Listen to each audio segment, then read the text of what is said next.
For 50 years, my wife went to the bank every single Monday. Rain or shine, sickness or health, Esther never missed a Monday.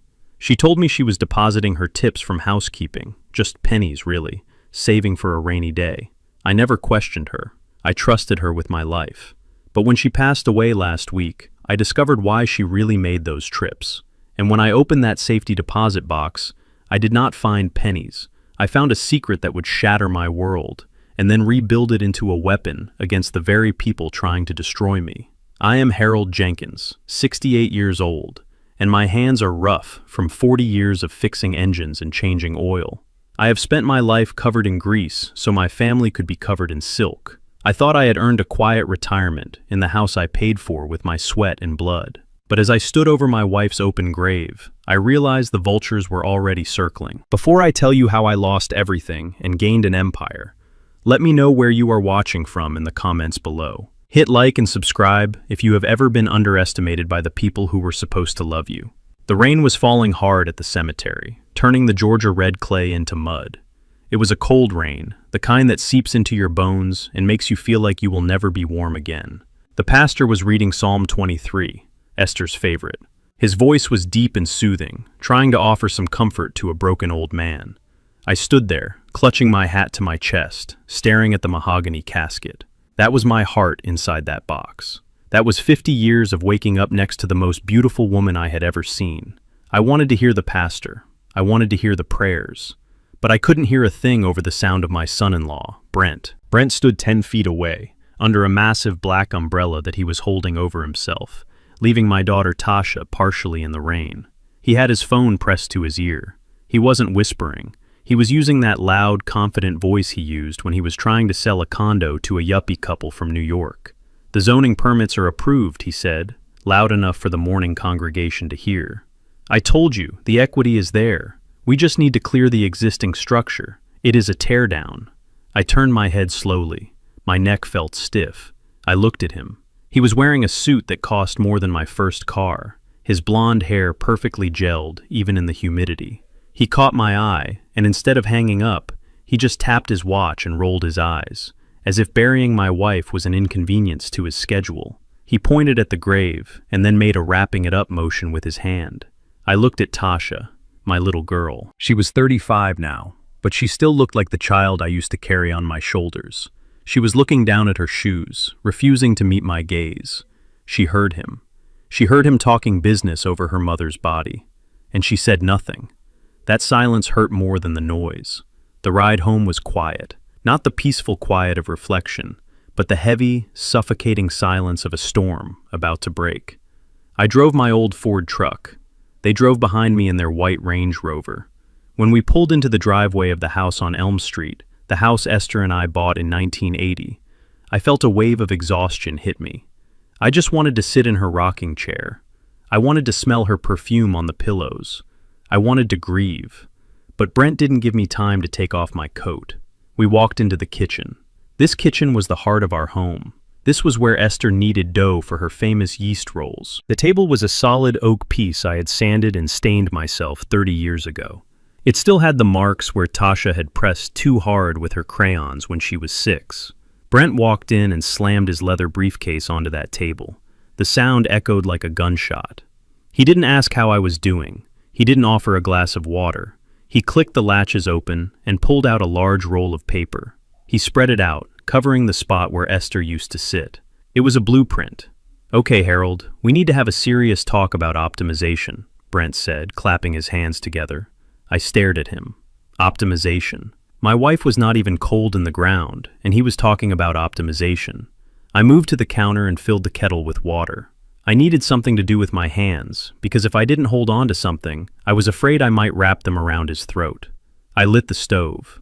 The click of the burner was the only sound for a moment. "What are you talking about, Brent?" I asked, my voice low and gravelly. "Look, let us be realists here," Brent said, leaning over the table, his knuckles white. "This house is a drain. It is old. The plumbing is from the Stone Age. The insulation is non-existent. It is an asset that is depreciating daily. Tasha and I have been crunching the numbers." He pointed to a brochure he had tossed next to the blueprints. It had a picture of a sterile, gray building with a few sad-looking trees out front. "Sunny Acres Assisted Living," he announced, as if he were gifting me a vacation to Hawaii. "We found a great spot for you. It is efficient, small footprint, medical staff on site. It is a massive upgrade from this drafty old place. Plus, it frees up capital." I watched the steam start to rise from the kettle. I looked at Tasha. She was standing by the refrigerator, picking at her fingernails. "Tasha," I said, "you want to put me in a home? Today?" She looked up, her eyes red, but her jaw set tight. "It is not like that, Daddy. It is just... Brent says the market is peaking. We have some liquidity issues with his new development downtown. We need to unlock the value of this property to bridge the gap. It is just business. Business." The word hung in the air, smelling of rot. I poured the water into my mug. I didn't put a tea bag in. I just held the hot ceramic, letting the heat burn my palm. It grounded me. "I am not going anywhere," I said. I sat down at the head of the table, right next to his blueprints. I took a sip of the hot water. "This is my house. I paid the mortgage for 30 years. I raised you in this house, Tasha. Your mother's spirit is in these walls. I am staying right here." Brent let out a short, sharp laugh. It wasn't a happy sound. It was the sound of a wolf that had stopped pretending to be a dog. He straightened up and buttoned his suit jacket. The fake smile vanished. His face went cold and hard. He reached into his briefcase again and pulled out a legal document. He slid it across the table toward me. It slid over the blueprints and stopped right next to my hand. "Actually, Harold, that is where you are confused," he said, his voice dropping an octave. "You don't own this house." I looked at the paper. It was a deed transfer, dated 10 years ago. It had Esther's signature on it. "Mom signed the house over to me a decade ago," Tasha said, her voice shaking slightly. "To avoid inheritance tax. She wanted to make sure it stayed in the family." "Technically," Brent interrupted, leaning in close to my face, creating an invasion of space that made my skin crawl. "Technically, you are a guest here, a tenant at will, and as the legal owners, we have decided to repurpose the asset." He tapped the table with his index finger. Tap, tap, tap. "We are not asking you, Harold. We are telling you. The financing for my project is contingent on the equity from this lot. I have already scheduled the demolition crew for a site assessment." "Demolition," I whispered. "You are going to tear it down?" "It is a double lot, Harold," Brent said, checking his watch again. "We can fit 4 luxury townhomes on this parcel. Gentrification is coming to this neighborhood whether you like it or not. We are just riding the wave." I looked at the scratches on the table, the crayon marks, the dents from family dinners, the history. He saw dollar signs. I saw my life. "You can't do this," I said, looking at Tasha. "Tell him, Tasha. Tell him he can't throw your father out on the street the day after your mother's funeral." Tasha looked at Brent. Then she looked at the floor. "I am sorry, Daddy," she whispered. "We are in too deep. We need the money." Brent grabbed the blueprints and rolled them up. The snap of the rubber band sounded like a judge's gavel. "You have 24 hours, Harold," he said, walking toward the door without looking back. "Pack your personal effects. Anything left behind after tomorrow morning belongs to the contractors. They are coming at 8 a.m. to measure for the bulldozers." He walked out. The front door slammed. Tasha lingered for a second, looking like she wanted to say something, maybe apologize, maybe hug me. But then Brent honked the horn from the driveway. She flinched, turned, and ran after him. I sat there alone in the darkening kitchen. The silence rushed back in, but this time it wasn't empty. It was heavy with betrayal. I looked at the spot where Esther used to sit. I felt a tear run down my cheek, getting lost in my gray beard. They thought I was just a broken-down old mechanic. They thought I was powerless. They thought they could erase 50 years of history for a quick payout. I stood up. My knees popped, but I stood tall.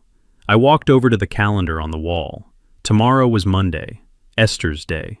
I didn't start packing. I didn't look for boxes. I walked to the bedroom and pulled my old suitcase out from under the bed. But I wasn't packing clothes. I reached all the way to the back of the closet, under a pile of old sweaters, where I found a shoebox wrapped in duct tape. I had found it yesterday while looking for her favorite scarf to bury her with. I hadn't opened it then, but I was going to open it now. I sat on the edge of the bed and peeled back the tape. Inside, there was no money, There were just 50 small leather-bound notebooks, one for each year. I opened the most recent one. The handwriting was shaky, but familiar. August 14th. Went to First Liberty Bank. Deposit $40. Meeting with Mr. Blackwood. He says the seed has grown into a forest. Mr. Blackwood. The name meant nothing to me, but the look in Brent's eyes today meant everything. He wanted a war? He wanted to talk about assets and equity? I closed the notebook. I looked at the clock. I had 12 hours until the contractors arrived, but I only needed until 9 a.m. when the bank opened. My wife went to the bank every Monday for 50 years. Tomorrow, for the first time in my life, I was going to go with her. And I had a feeling that whatever was in that bank was going to cost Brent a lot more than a luxury townhouse. The sun had barely risen over the Georgia pines when the invasion began. I did not even get the chance to finish my first cup of coffee. The liquid was still hot in my mug when the front door burst open without a knock. It wasn't thieves. It was worse. It was a crew of 5 men in dusty work boots and neon vests, carrying sledgehammers and drills. They did not wipe their feet. I watched a pair of size 12 boots stomp mud directly onto the rose-patterned rug Esther had bought for our 20th anniversary. That mud felt like a boot on my neck. Brent marched in behind them, like a general commanding an army of destruction. He was barking orders into his headset while pointing at my furniture. "Clear the living room first," he shouted. "We need to rip up this carpet by noon to check the subfloor." I stood up, my knees protesting the sudden movement. "What is going on?" I asked, my voice getting lost in the sudden roar of a power drill. Brent did not look at me. He just waved a hand in my direction as if shooing away a fly. "We are expediting the process, Harold," he said, finally looking up from his clipboard. "The contractors had an opening in their schedule. We can't waste time. You are moving downstairs." Downstairs. He meant the basement. It was a finished basement, technically, but it was damp, cold, and smelled of mildew and old paint. It was where I stored my tools and the Christmas decorations. It was not a place for a human being to live. "This is my home," I said, stepping in front of a worker who was reaching for Esther's china cabinet. "You cannot just throw me in the cellar like an old lawnmower." "Temporary housing," Brent corrected me with a smirk that didn't reach his eyes. "Just until the paperwork for the nursing home clears. Think of it as a transition period. Besides, you will be out of the way of the dust. It is for your own health." He snapped his fingers at 2 of the largest workers. "Help Mr. Jenkins with his personal effects. Move the bed from the master suite to the basement. Everything else goes in the dumpster or into storage." I watched helplessly as they dismantled my life. They were not careful. They tossed my books into boxes like they were garbage. They dragged my armchair across the hardwood floor, leaving deep scratches that screamed in agony. Every scrape was a fresh wound on my heart. I tried to protest, but the noise was deafening. The sound of ripping carpet, the whine of saws, the shouting of men who didn't care that they were destroying 40 years of memories. I felt small. I felt invisible. For the first time in my life, I felt truly old. I retreated to the bedroom, the master suite that I had shared with Esther. It was the last sanctuary left, but the enemy was at the gates. I knew I had only minutes before they came for this room too. I frantically began pulling things out of the drawers. I needed to save her. Not her body, that was gone, but her essence, her hairbrush, her reading glasses, the Bible she read every night. I dropped to my knees to check under the bed. It was dark and dusty. My hand brushed against something hard and cardboard. I frowned. We never stored anything under the bed except for maybe a stray slipper. I reached further back, my shoulders straining against the frame, my fingers hooked around a corner. I pulled. It was a shoebox, an old, battered shoebox from a pair of boots I must have bought in the 90s. But it was heavy, and it was wrapped in layers of silver duct tape, sealing it shut like a fortress. I sat back on my heels, coughing in the dust that was dancing in the morning light. Why would Esther tape up an empty shoebox? I looked at the door. I could hear the heavy footsteps coming down the hall. They were coming for the bed. I grabbed the letter opener from the nightstand and sliced through the tape. The sound was a sharp rip in the quiet room. I pulled the lid off. I expected to find old photos, maybe letters from her sister in Alabama, maybe even cash, but there was no money. Instead, there were notebooks, dozens of them. Small, black, leather-bound pocket notebooks, the kind you buy at the drugstore for $1. I picked one up. The leather was worn smooth, telling me it had been handled thousands of times. I opened it to the first page, 1974. The handwriting was neat, slanted, and unmistakably Esther's. January 7th, First Liberty Bank, deposit $20, meeting with Mr. Blackwood. He says patience is a bitter plant, but it bears sweet fruit. I frowned. $20? I flipped the page. January 14th, First Liberty Bank, deposit $15. Mr. Blackwood advises on the copper futures.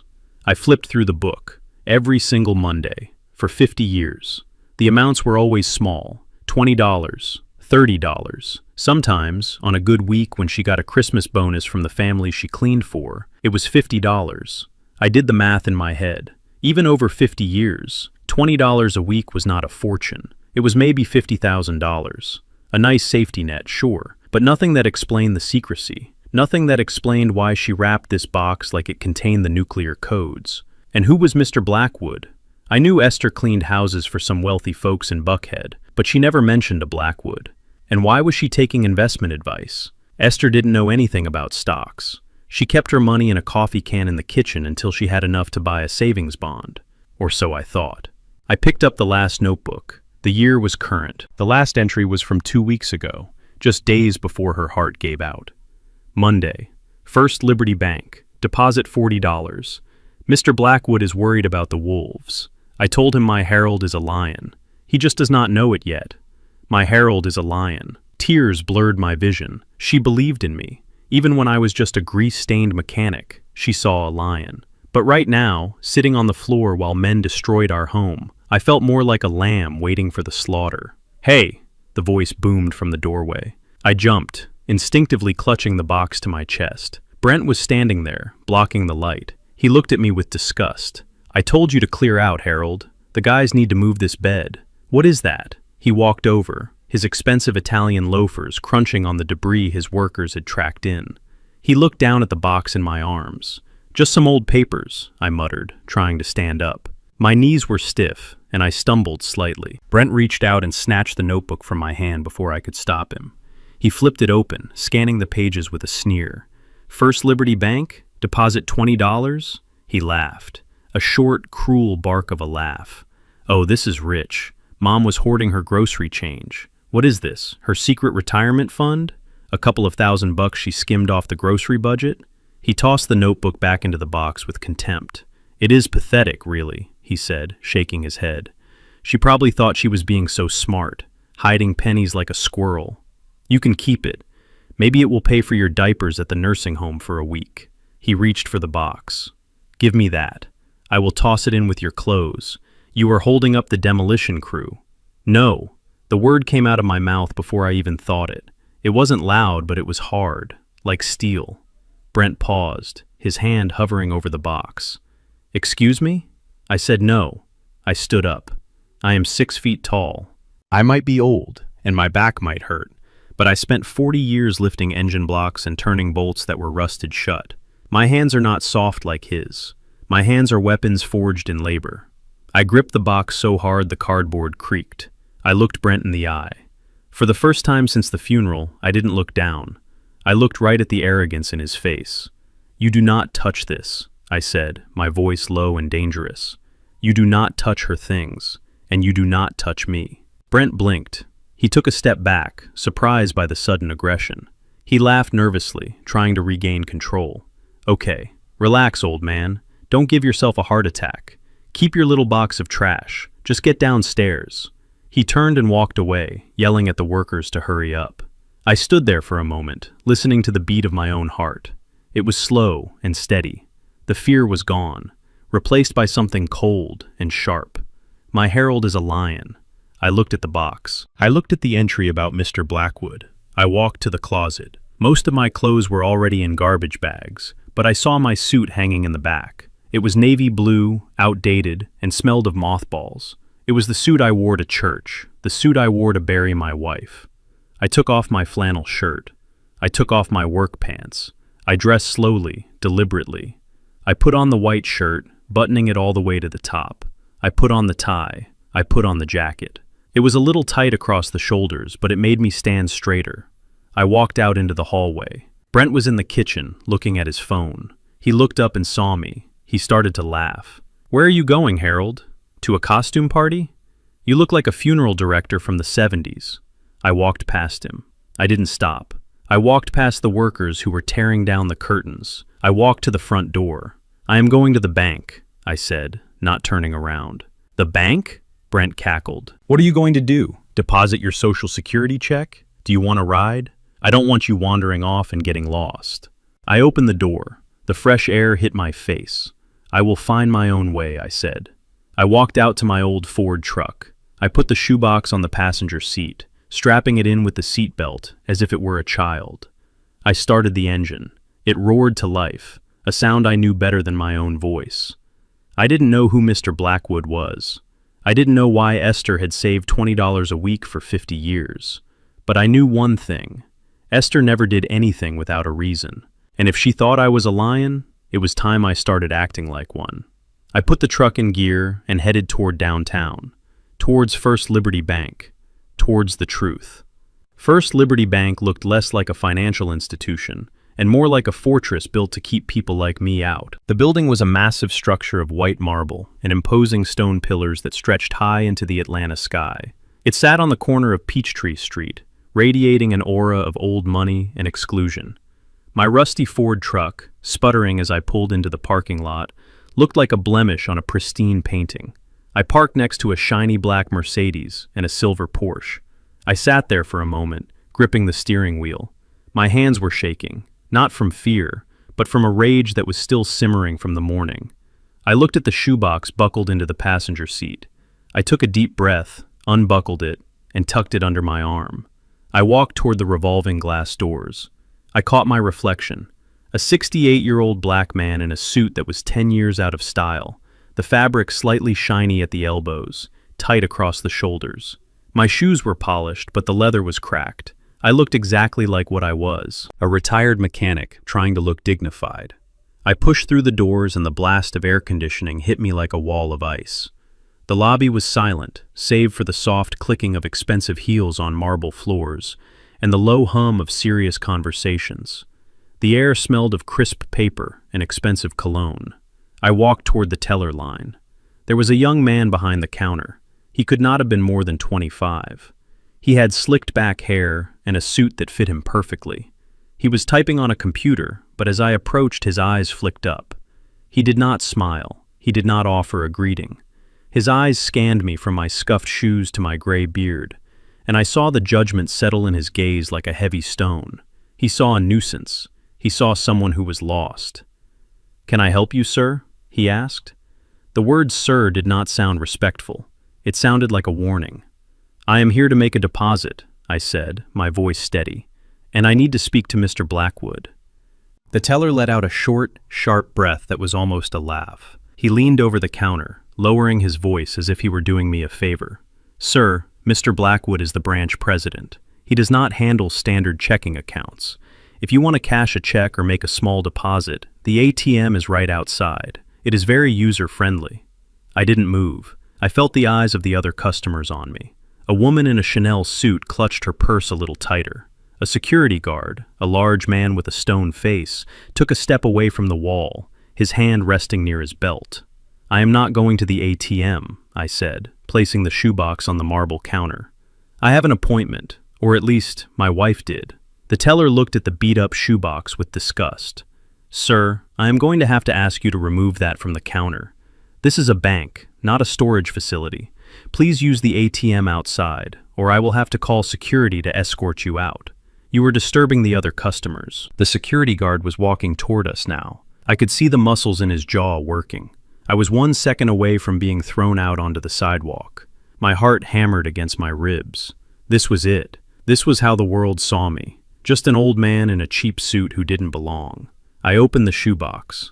I pulled out the black notebook. I slammed it down on the marble counter. The sound echoed through the silent lobby. "Her name was Esther Jenkins," I said, my voice rising. "She came here every Monday for 50 years, and she wrote down that she met with Mr. Blackwood.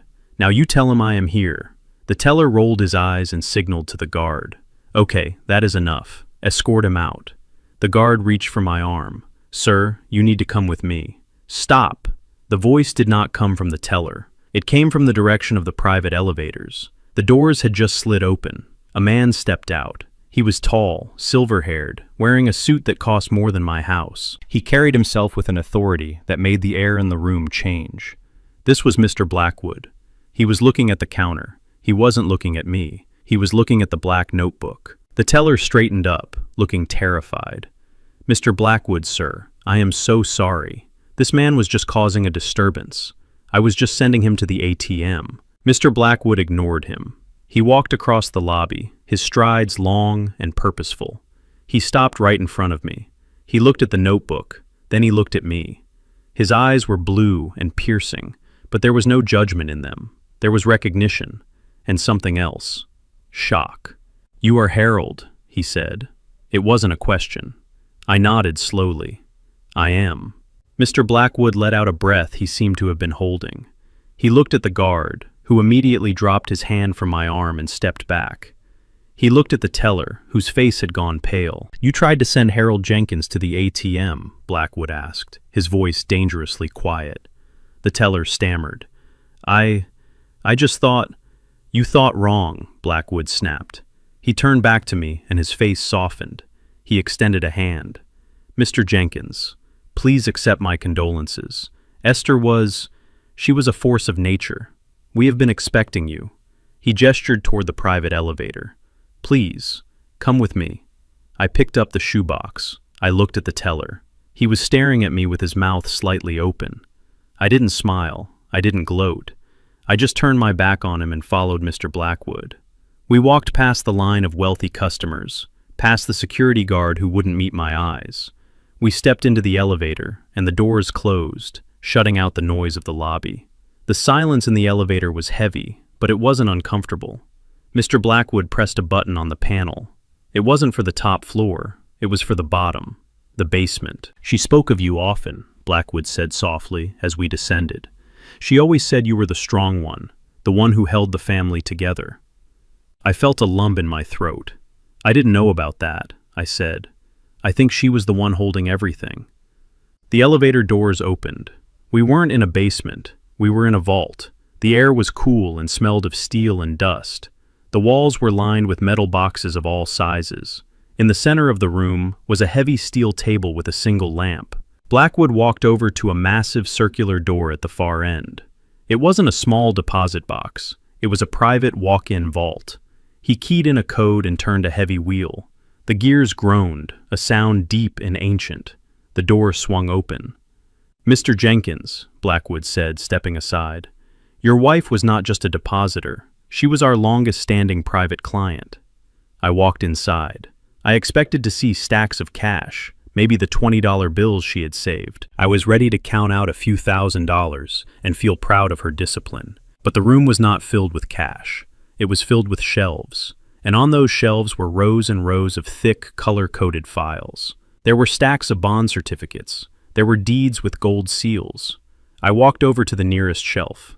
I picked up a file. It was labeled Coca-Cola. The date on the stock certificate was 1980. The number of shares was staggering. I picked up another file. IBM. Another. Apple. I turned to Blackwood, my hands trembling. "I don't understand. She was a housekeeper. She made minimum wage." Blackwood smiled, a sad, respectful smile. "Esther was the smartest woman I ever met, Mr. Jenkins. She cleaned the offices of the biggest brokers in the city. She cleaned the boardrooms of the banks. They didn't see her. They treated her like furniture. They talked business in front of her. Mergers, acquisitions, IPOs.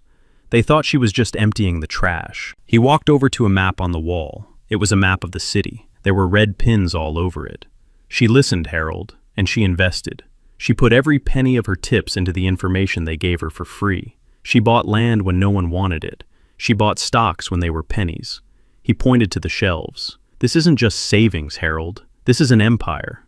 I looked at the files. My knees gave out and I had to grab the edge of the steel table to stop from falling. The room spun.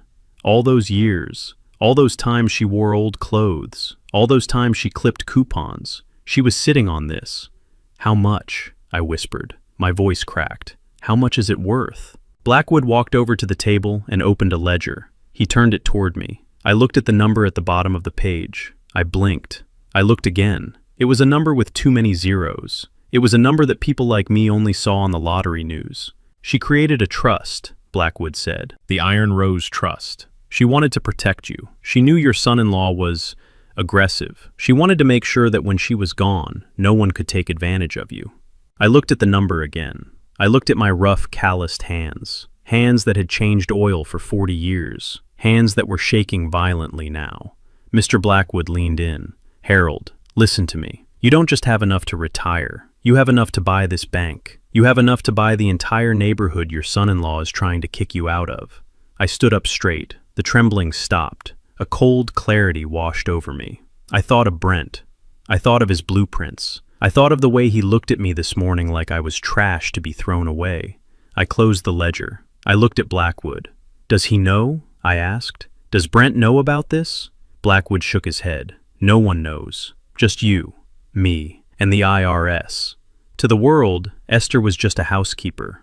Good, I said. I felt a fire lighting in my chest, a fire that burned hotter than the shame I felt in the lobby. Keep it that way, Mr. Blackwood. Freeze everything. Don't let a single dime move without my signature. But sir, Blackwood said, confused, you can access this now. You can go home in a limousine. You can fire your son-in-law. No, I said. I looked at the map with the red pins. I saw the pin right over my neighborhood, right over the land Brent was desperate to develop. I am not going home in a limousine. I am going home in my truck. I am going to let him think he won. I am going to let him dig his hole a little deeper. I picked up the shoebox. It felt lighter now. Or maybe I was just stronger. My wife played the long game for 50 years, I said, turning to the door. I think I can play it for a few more weeks. I walked out of the vault. I walked through the lobby. The teller was pretending to be busy on the phone, afraid to look at me. The guard held the door open for me this time. I stepped out into the bright sunlight.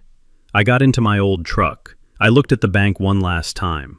They thought I was a victim. They were about to find out I was the storm. Mr. Blackwood handed me a glass of water because he saw that my hands were shaking so hard I was about to drop the ledger. I took a sip. The water was cold, but it did nothing to cool the fire of confusion burning in my chest. I looked around the vault. It was quiet. The kind of quiet that usually only exists in churches or graveyards. I looked at him and asked the question that had been screaming in my head. How? Just tell me how. She scrubbed floors. She dusted shelves. She made $12 an hour for most of her life. Blackwood smiled, and for the first time, I saw genuine admiration in his eyes. He leaned against the steel table and crossed his arms. Harold, you have to understand the world your wife worked in. She cleaned for the titans of Atlanta, the CEOs, the investment bankers, the men who move markets with a whisper. And do you know what those men do when the cleaning lady walks in? They ignore her, I said. I knew that feeling well. Exactly, Blackwood said. They kept talking. They discussed mergers before they were public. They talked about zoning changes before the city council voted. They talked about companies that were about to crash and companies that were about to soar. To them, Esther was just part of the furniture. They didn't think she was listening. They certainly didn't think she understood. But she did understand. Blackwood walked over to a shelf and pulled down a binder. It was labeled 1982. She would come to me on Mondays, he continued. She would give me her $20, and she would give me a tip she heard while dusting a boardroom table. She would tell me to buy land on the west side because a highway was coming in 5 years. She would tell me to buy stock in a small computer company because the CEO was about to sign a contract with the government. He opened the binder. It was full of receipts, old, yellowing receipts for land purchases that cost pennies back then. She bought the scraps, Harold. She bought the things nobody wanted. Swampland, abandoned warehouses, stocks that were trading for cents. And then she waited. She had the one thing those rich men didn't have. She had patience. She was willing to wait 10, 20, 30 years for a seed to grow. I ran my hand over the leather cover of the binder. It was stamped with a small logo, a rose made of iron. Why iron rose? I asked. Blackwood looked at me. She told me that a real rose dies in the winter, but an iron rose can survive the frost, the heat, and the storm. She said she was building something that could not be killed. I felt tears prick my eyes again. Esther, my gentle, quiet Esther. She had been a warrior in disguise. She had been fighting a war for our future every single day, armed with nothing but a dust cloth and a brilliant mind. She had built a fortress of iron while I was just trying to keep the roof from leaking. She did it for us. She did it so that one day we wouldn't have to bow our heads to anyone. I took a deep breath. Okay, so we have money. Blackwood shook his head slowly. No, Harold, you don't just have money, you have leverage. He flipped the ledger to the back section. The tab read, Real Estate Holdings, Long-Term Leases. I started reading the list of addresses. Most of them I didn't recognize. Industrial parks, strip malls, parking lots downtown. But then my fingers stopped. It stopped on page 42. The address was 124 Summit Avenue. My heart skipped a beat. Summit Avenue. That was the old textile district. The district that was currently being bulldozed to make way for the biggest luxury development in the city. I looked up at Blackwood. My mouth went dry. The Summit, I whispered. Blackwood nodded. He knew exactly what I was thinking. Your son-in-law, Brent. He is building his flagship project, the Summit, right? He has been on the news talking about it for months. I nodded. He has leveraged everything for it. He put up our house, his house, every dime he could borrow. Blackwood tapped the address in the ledger. Harold, Brent doesn't own the land. The developers in that district don't buy the land because it is too expensive. They lease it. They sign 99-year ground leases. They pay rent to the landowner. I looked back at the page. The owner listed was the Iron Rose Trust. You mean, I said, my voice trembling. You mean Esther owns the land under his project? Blackwood corrected me. No, you own the land under his project. Brent is your tenant. I felt the room spin. The man who had kicked me out of my own kitchen. The man who was throwing away my wife's things. The man who called me a burden. He was building his entire future on my property. And what happens, I asked, feeling a cold calm settle over me. What happens if he doesn't pay his rent? Blackwood turned the page to show me the contract terms. It is a strict commercial lease, Harold. If the tenant misses a payment, or if the tenant violates any terms of the agreement, such as financial insolvency or legal trouble, the landlord has the right to evict. And here is the kicker. If evicted, all improvements on the land become the property of the landlord. I stared at the words. All improvements. That meant the buildings, the steel, the concrete, the glass towers. If he defaults, I said, I get his buildings. Blackwood nodded. Every single brick. I sat back in the heavy leather chair. The magnitude of it hit me like a physical blow. Brent was walking on a tightrope, and he had no idea that I was the one holding the rope. He was treating me like dirt, unaware that I could pull the ground out from under him with a single phone call. But then, the anger faded, replaced by a deep, aching sorrow. Why didn't she tell me? I asked softly. Why did she let me worry about bills? Why did she let me fix cars until my back gave out? Blackwood closed the ledger gently. Because she knew them, Harold. She knew Tasha, and she knew Brent. She knew that if they knew there was money, they would stop working. They would become parasites. She wanted Tasha to learn how to stand on her own feet. She wanted to protect you from their greed. She was afraid that if you knew, you might give in to them because you have a good heart. He was right. Esther was always right. If I had known I had millions, I would have given Tasha whatever she wanted, and Brent would have drained us dry years ago. Esther had hidden the treasure to save our souls. Blackwood reached into his pocket and pulled out a small velvet box. He slid it across the table. I opened it. Inside was a heavy, old-fashioned iron key. It didn't look like a key to a door. It looked like a key to a kingdom. This is the chairman's key, Blackwood said. It is symbolic, but it is also necessary. As of this moment, you are the sole trustee of the Iron Rose Trust. You have absolute power, Harold. You can sign the eviction notice right now. I have the papers ready. We can shut down his construction site by 5 p.m. today. I looked at the key. It felt cold and heavy in my hand. It weighed a pound, but it felt like a ton. I thought about the way Tasha looked at the floor when Brent kicked me out. I thought about the way she signed that fake medical form. No, I said. I closed the box and put it in my pocket. Blackwood looked surprised. No, not yet, I said. I stood up. I buttoned my jacket. If I do it now, they will just say I am a vindictive old man. They won't learn anything. And I need to know something. I need to know if there is anything left of my daughter inside that woman. I walked to the door of the vault. I am going to give them one last chance, I said. I am going to let them think they have won.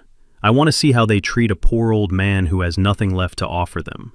And if they fail the test? Blackwood asked. I turned back to him. The sadness was gone from my face. My herald is a lion, Esther had written. If they fail, I said, then the iron rose will show them its thorns. I left the vault. I left the bank. I got back into my truck.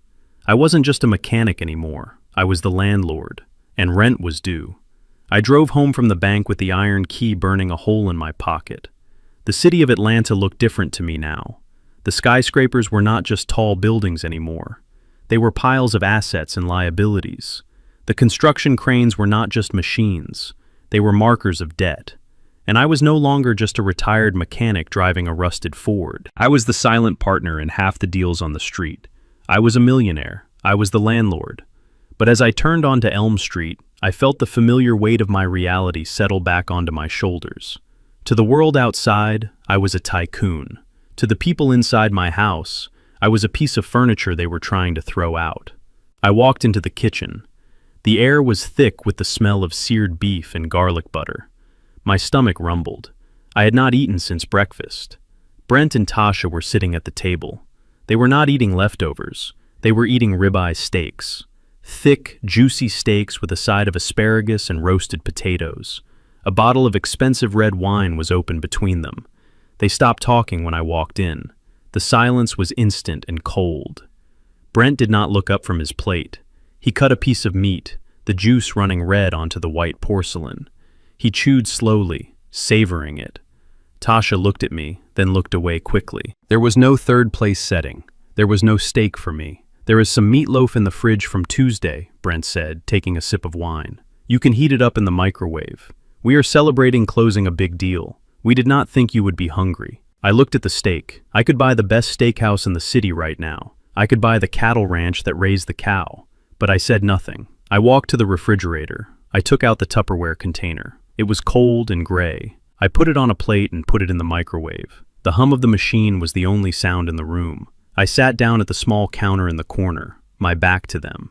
I ate my cold meatloaf while they feasted. I listened to the clinking of their silverware. I listened to Brent pouring more wine.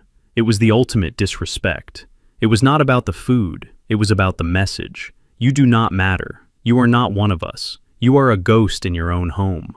I finished my meal and washed my plate. I turned to go downstairs to the basement, to the exile they had forced upon me. But Brent cleared his throat. It was a sound I had come to hate, a sound that meant he was about to do something terrible. "Sit down, Harold," he said. He did not ask. He ordered. I pulled out a chair and sat opposite them. I looked at Tasha. She was trembling. Her hands were gripping her wine glass so hard I thought it might shatter. Her eyes were red and swollen. She had been crying. But it was not tears of grief for her mother. It was tears of guilt. "Tasha has something to give you," Brent said, nudging her with his elbow. "Go on, honey. Give it to him." Tasha reached under the table and pulled out a manila envelope. She slid it across the table. She did not look at me. She looked at the centerpiece of flowers. "What is this?" I asked. My voice was calm, too calm.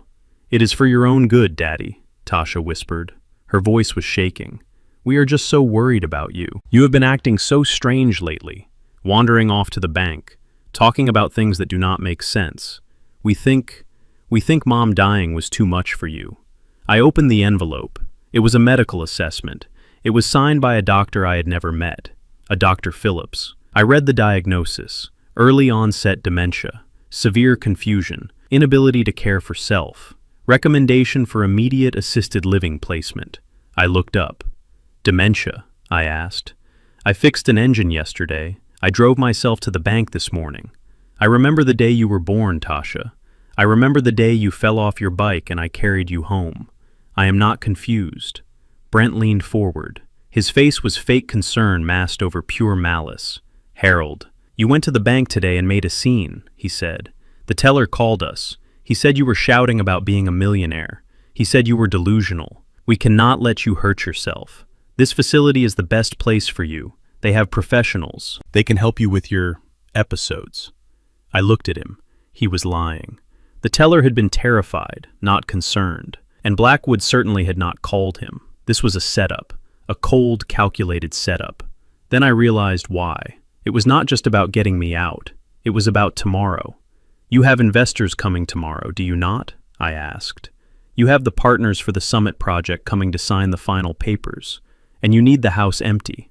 You need to show them you have full control of the assets. You cannot have a senile old man living in the basement when you are trying to sell the land out from under him. Brent slams his hand on the table. The wine glass rattled. It does not matter what is happening tomorrow, he snarled. What matters is that you are unfit to be here. This is a medical order, Harold. We can have the state take you if you do not go willingly. But we wanted to do this as a family. We have a car coming in an hour. An hour. They were evicting me in the middle of the night. Like a criminal. I looked at Tasha, my little girl. The girl Esther had loved more than life itself. The girl whose college tuition I had paid for by working double shifts for 4 years. Tasha, I said softly, look at me. She slowly raised her eyes. They were wet with tears. Is this what you want? I asked. Do you really believe I am crazy? Or are you just so afraid of him that you will sell your own father for a signature? Daddy, please, she sobbed. It is just, we need this. We need the money. The project is in trouble. If we do not get the investors tomorrow, we lose everything. Just go for a little while. Once we get back on our feet, we will bring you home. I promise. She was lying. She knew it. I knew it. Once I signed that paper, once I walked out that door, I was never coming back. They would sell the house, demolish it, and put me in a state-run facility to rot. I looked at the pen Brent was holding out to me. It was a gold pen, shiny, expensive, just like him. If I refused, they would call the police. They would show the fake medical report. It would be a scene. I would be dragged out in handcuffs. I would lose my dignity. And more importantly, I would show my hand. If I fought now, they would know I was strong. They would be on guard. Esther had said, be patient. Mr. Blackwood had said, let them dig their hole. I took the pen. The metal was cold in my hand. I looked at the paper. Consent for voluntary admission. You win, Brent, I said. I looked him dead in the eye. You win. I am just a confused old man. I do not want to be a burden. Brent smiled. It was the smile of a predator that had just killed its prey. That is the right choice, Harold. You will love it there. Bingo nights on Thursdays. I signed my name. Harold Jenkins. The loops were strong and clear. I wasn't signing a medical form. In my mind, I was signing his death warrant. I was signing the document that gave him just enough rope to hang himself. I put the pen down. I will go pack my bag, I said. I stood up. I walked to the basement. I did not take much. A few shirts, a photograph of Esther, and the suit I was wearing. I left everything else. The furniture, the clothes, the tools. Let them have it. Let them have the scraps. I walked back upstairs 10 minutes later. A black sedan was waiting in the driveway. Not an ambulance, a private car service. They wanted this discreet. I walked out the front door. The night air was crisp. I stopped on the porch where I had kissed Esther for the first time, the porch where I had rocked Tasha to sleep. Tasha was standing in the doorway, hugging her arms, shivering. Goodbye, Daddy, she whispered. I did not answer her. I walked down the steps. I did not look back at the house. I did not look back at the garden. I got into the car. The driver looked at me in the rearview mirror. Where to, sir? He asked. The instructions say Sunny Acres Nursing Home. I waited until we were out of the driveway. I waited until we turned the corner and the house was out of sight. I waited until I knew Brent was popping another bottle of wine to celebrate his victory. I leaned forward. Change of plans, I said. Take me to the Ritz-Carlton downtown. The driver blinked. The hotel, sir? Yes, I said. And step on it. I have a business meeting in the morning. I settled back into the leather seat. I touched the key in my pocket. Brent thought he had cleared the board. He thought the game was over. He had no idea that I had just moved my king into position. The game had just begun, and I was playing for keeps. The black sedan did not turn toward the highway that led to Sunny Acres Nursing Home. Instead, I told the driver to take the exit for Midtown. He looked at me in the rearview mirror, his eyes wide with confusion. Sir, the dispatch order was very specific. I leaned forward, and the leather of the seat creaked under my weight. I am paying you triple the fare in cash. Turn the car around. Money has a way of clearing up confusion very quickly. He took the exit. We pulled up in front of a glass tower that looked like a jagged shard of ice piercing the night sky.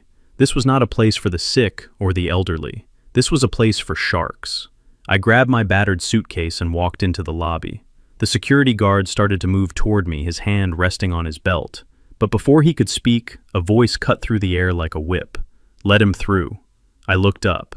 Standing by the elevators was a young man who could not have been older than 30. He was African American, tall and lean, with eyes that burned with a terrifying intelligence. He was wearing a suit that was tailored so sharply it looked like it could draw blood. He did not smile. He did not offer a handshake. He just nodded at me. "Mr. Jenkins, I am Davis. Mr. Blackwood told me you might be coming." I walked over to him. "You are the lawyer. I am the sword," Davis corrected. "Mr. Blackwood is the shield. I am the one you call when you want to draw blood." I liked him immediately. We rode the elevator to the 45th floor. The doors opened to an office that smelled of espresso and aggression. Davis led me to a conference room that had a view of the entire city. He threw a file onto the mahogany table. It landed with a heavy thud. "Sit down, Harold. Can I call you Harold? You can call me whatever you want, as long as you help me destroy him." Davis pulled out a chair and sat opposite me. He opened the file. Inside were pictures of Brent, pictures of his car, pictures of my house, and pages upon pages of bank statements. "I have been tracking your son-in-law for 3 years, Davis said, "ever since your wife Esther instructed me to watch him. She knew he was a snake. She just did not know when he would bite." I looked at the photos. Brent laughing at a gala. Brent shaking hands with a politician. "He thinks he is a king," I said. Davis scoffed. "He is a pauper in a Gucci belt. I hate men like him, Harold. I grew up in a neighborhood just like yours. I watched men like Brent come in with their blueprints and their bulldozers. They buy out the grandmothers. They kick out the veterans. They paint everything gray and charge $3,000 for rent. They act like they are saving the neighborhood, but they are just bleeding it dry." He tapped the file. "But Brent is worse than most. He is not just greedy. He is reckless." I leaned forward. "Tell me." Davis stood up and walked to a whiteboard. He uncapped a red marker. "Beat 2, analyzing the weakness." Davis drew a circle and wrote "The Summit" in the middle of it. "This is his flagship project," Davis explained. 2 luxury towers, retail on the bottom, penthouses on the top. He has pre-sold 40% of the units. On paper, he looks like a genius. He is swimming in debt, Harold. He is drowning. And he is standing on your shoulders, trying to keep his nose above water. Davis sat back down. His eyes were cold. "We can end him right now, Harold. I have the papers drafted. We can file an injunction on the title of your house. We can reveal the Iron Rose Trust as the true owner of the Summit land. We can foreclose on his loans. By tomorrow morning, he will be locked out of his office and facing federal fraud charges." I looked at the file. I looked at the face of the man who had laughed at my wife's funeral. I looked at the man who had fed me leftovers in my own kitchen. It would be fast. It would be brutal. But it would be too easy. "If we stop him now," I said slowly, "he will blame the market. He will blame the bank. He will tell Tasha that it was just bad luck. He will play the victim. He will say he almost made it." Davis raised an eyebrow. "So what do you want to do?" "I want him to believe he has won," I said. "I want him—" "It is yours for as long as you need it." He handed me a key card. And Harold, Davis said, looking at my frayed cuffs, "If you are going to be the chairman, you need to look like the chairman. Brent judges books by their covers. If you want to scare him, you need to change the cover." Beat 3, the transformation. The St. Regis was a fortress of limestone and luxury. The doorman looked at my truck with suspicion until I flashed the black card Davis had given me. Then the doors swung open like magic. The penthouse was silent. It was vast. The floors were marble, and the ceilings were high enough to fly a kite. It was cold. It lacked the warmth of my little house on Elm Street. There was no smell of yeast rolls, no sound of Esther humming, but it smelled like power, and right now, power was what I needed. I walked into the bathroom. It was bigger than my entire living room. I looked in the mirror. I saw a tired old man. I saw gray stubble on my chin.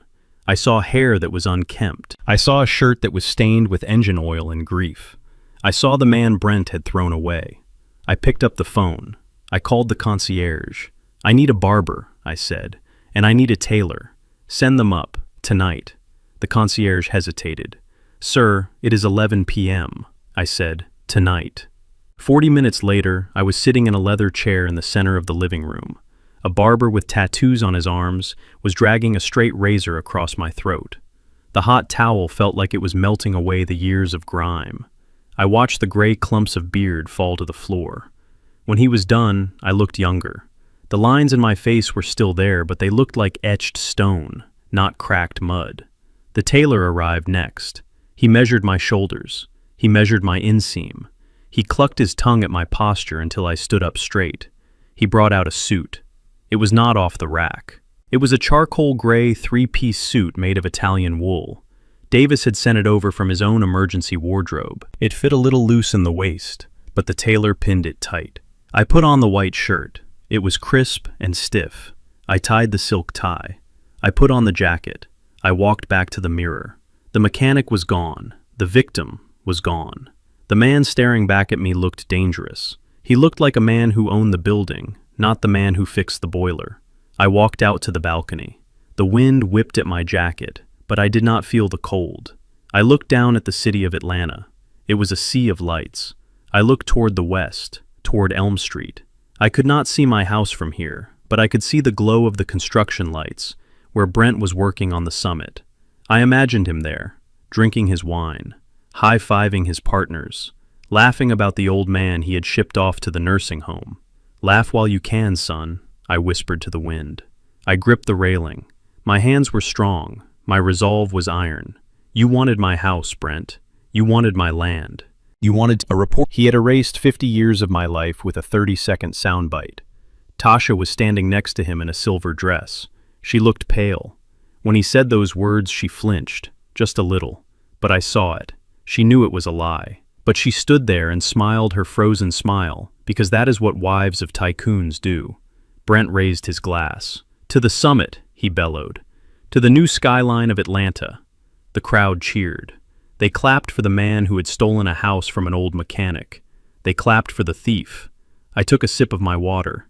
Clap while you can, Brent, because the man walking toward you right now is not coming to celebrate. He is coming to collect. On the screen, I saw a black limousine pull up to the edge of the red carpet. The door opened. Davis stepped out. He did not look like a lawyer tonight. He looked like money. Old money. Dangerous money. He wore a navy suit that fit him like armor. He walked past the security guards who parted for him like the Red Sea. He walked straight up to the stage. Brent looked down confused. He did not recognize Davis. He just saw a man who looked wealthier than anyone else in the room. Can I help you? Brent asked into the microphone. Davis didn't need a microphone. His voice projected with the authority of a man who owned the room. My name is Mr. Sterling, representing the International Sovereign Investment Group. We have been watching your project, Mr. Thompson. We are impressed by your ambition, but we think you are thinking too small. The crowd went silent. Brent's eyes widened. Greed flickered in them, instantly replacing the confusion. Too small? Brent asked, stepping down from the stage. Davis gestured to the empty lot behind the construction zone. Why build one tower when the market demands two? My partners are looking for a place to park significant capital. We are authorized to offer an immediate injection of $10 million to expand the summit into a twin-tower complex. $10 million? I saw. We need to know you are fully committed. Brent looked at Tasha. Then he looked at the reporters. Then he looked at the check Davis was holding. He didn't see the trap. He didn't see the noose. He only saw the gold. Of course, Brent said, puffing out his chest. I believe in this project with my life. I am happy to pledge everything. Tasha stepped forward. She grabbed Brent's arm. Her fingers dug into his expensive suit jacket. Brent, wait, she whispered. Her voice was picked up by the boom mic hovering nearby. I could hear the fear in it. Honey, not now, Brent hissed, trying to shake her off. Brent, this is too fast, Tasha said urgently. We are already leveraged to the hilt. If we pledge the house and the accounts and something goes wrong, we will be on the street. We will lose everything. Daddy's house, our house, everything. Brent turned on her. His face turned ugly. The mask of the charming developer slipped for a second. Stop acting like your father, he snapped. This is what the clause that stated the investor reserves the right to recall the full capital amount immediately if the borrower is found to be in violation of any moral or legal codes, including but not limited to fraud, elder abuse, or financial insolvency. He didn't read it. He scribbled his signature with a flourish.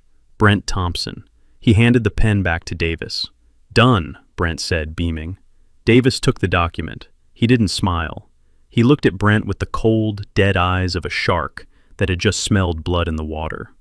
"Welcome to the partnership," Davis said. I turned off the TV. The room went black. I sat there in the darkness of the penthouse, listening to the silence. He signed. He had just handed me the keys to his life. He had pledged my house, my land, and his own freedom to a company that I owned. I stood up and walked to the window. I looked at the city lights. "Enjoy the champagne, Brent," I whispered. "It is the last expensive drink you are ever going to have."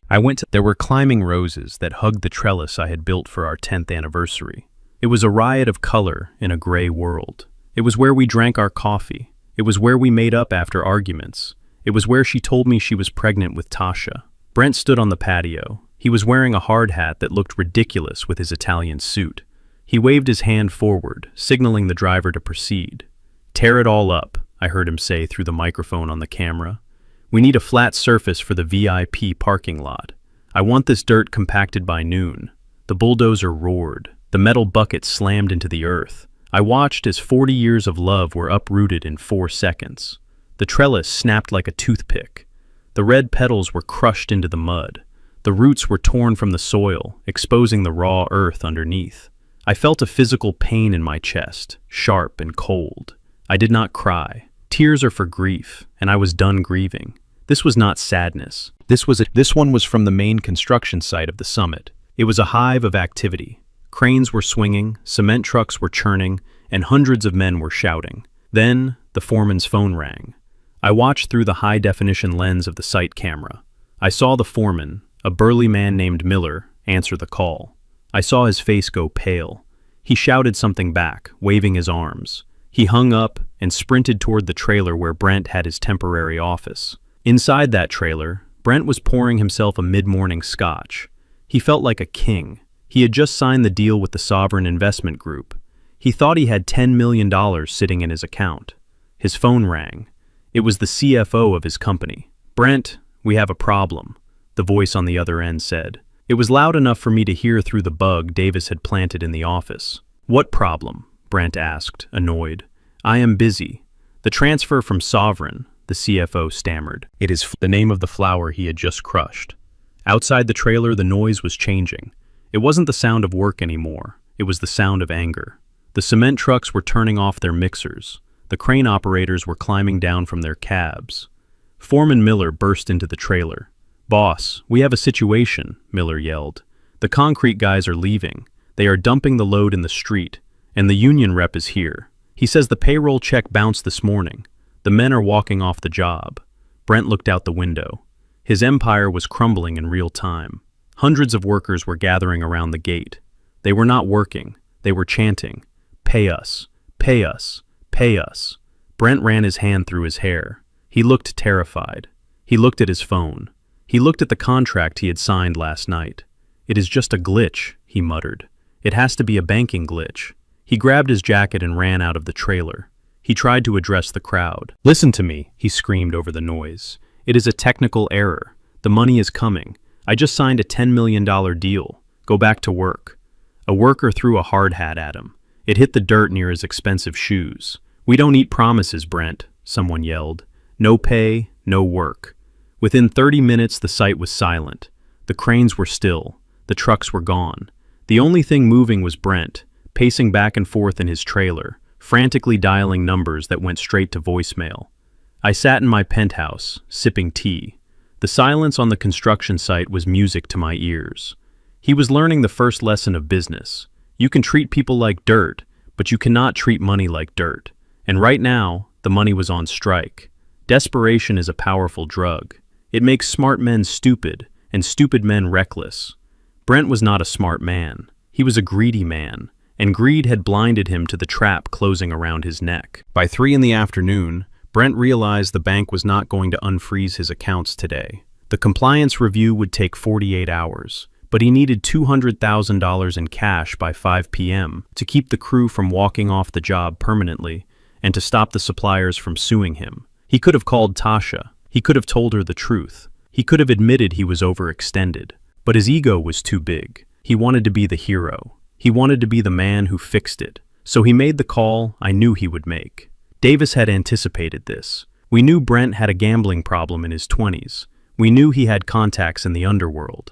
I watched the GPS tracker on his car move. He left the construction site. He drove past the shiny glass towers of downtown. He drove into the industrial district, to a warehouse that looked abandoned, but was actually the office of a man named Silas. Silas was a loan shark. He was not a bank. He did not care about credit scores. He cared about collateral and kneecaps.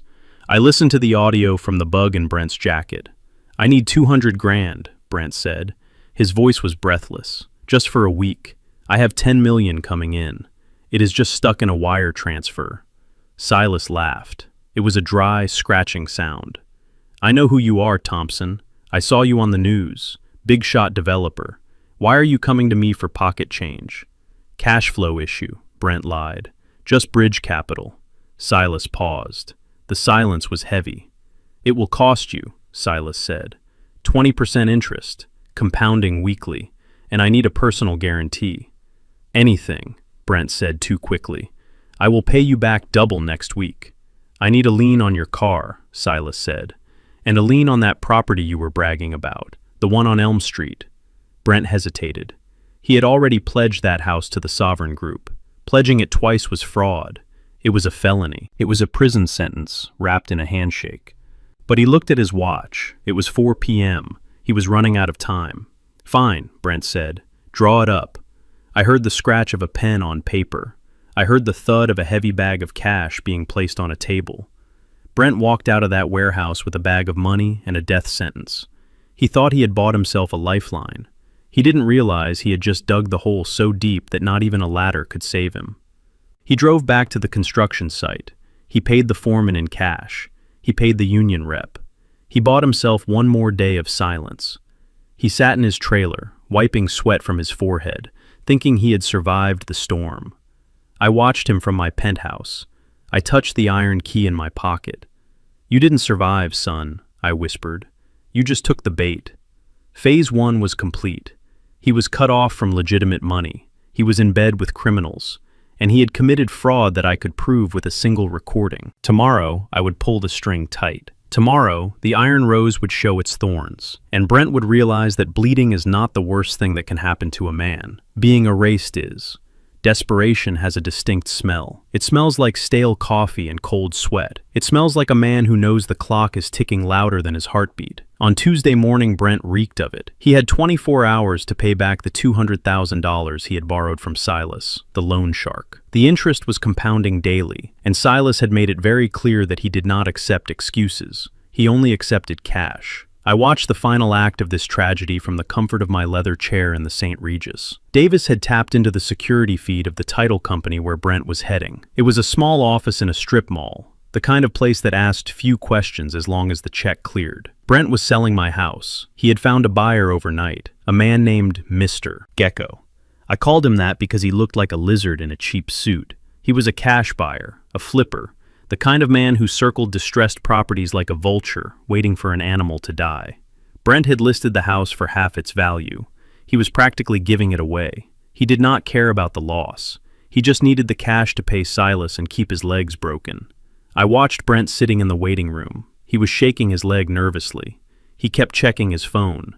Every time it buzzed, he flinched, thinking it was Silas coming to collect. Mr. Gecko sat opposite him, looking bored. He knew he was getting a steal. He was going to buy my home, my sanctuary, and turn it into a rental property or flip it for a quick profit. "Just sign the papers," Brent muttered to himself. "Just sign the papers and get the check." He looked at the clock on the wall. It was 10 a.m. He had 7 hours until the deadline. The title officer called them back. She was a middle-aged woman with glasses and a tired expression. She led them into a small conference room with fluorescent lights that hummed loudly. "We are ready to close, Mr. Thompson," the woman said. "We just need to run the final title check and verify the funds." Brent smiled. It was a tight, painful smile. "Great, Let us get this done. I have a meeting at noon. He was lying. He did not have a meeting. He had a drop-off. Mr. Gecko pulled a cashier check from his jacket. Here it is, 300,000, cash, as agreed. Brent stared at the check. It was his salvation. It was his lifeline. He reached for a pen. I leaned forward in my chair. Not so fast, son, I whispered. The title officer typed something into her computer. She frowned. She hit the enter key again, harder this time. She adjusted her glasses. Is there a problem? Brent asked. His voice cracked slightly. The room went silent. The only sound was the humming of the lights and the frantic typing of the woman. Mr. Thompson, the woman said slowly. When did you acquire full power of attorney for the owner, Mr. Harold Jenkins? Last week, Brent said quickly. He is incapacitated. He is in a facility. I have full authority to sell. It is all in the file. The woman stopped typing. She looked up at Brent. Her face was not tired anymore. It was serious. I cannot proceed with this transaction, sir. What do you mean you cannot proceed? Brent stood up. The buyer is right here. The money is right here. Print the deed. The system has flagged the property, the woman said. A lis pendens was filed this morning. A what? Brent shouted. A notice of pending legal action, she explained. The title is frozen. The buyer, Mr. Gecko narrowed his eyes. He put his hand over the check. What kind of legal action? The woman turned the screen so they could see. It is a lawsuit filed by the Iron Rose Trust on behalf of Mr. Harold Jenkins. It alleges elder abuse fraud and coercion regarding the signing of the power of attorney documents. It also alleges that the transfer of the property to your wife 10 years ago violated the terms of the original deed, which granted Mr. Jenkins a life estate. Brent went pale. He looked like he had been punched in the gut. That is a lie, he screamed. My father-in-law is senile. He does not even know what day it is. Who filed this?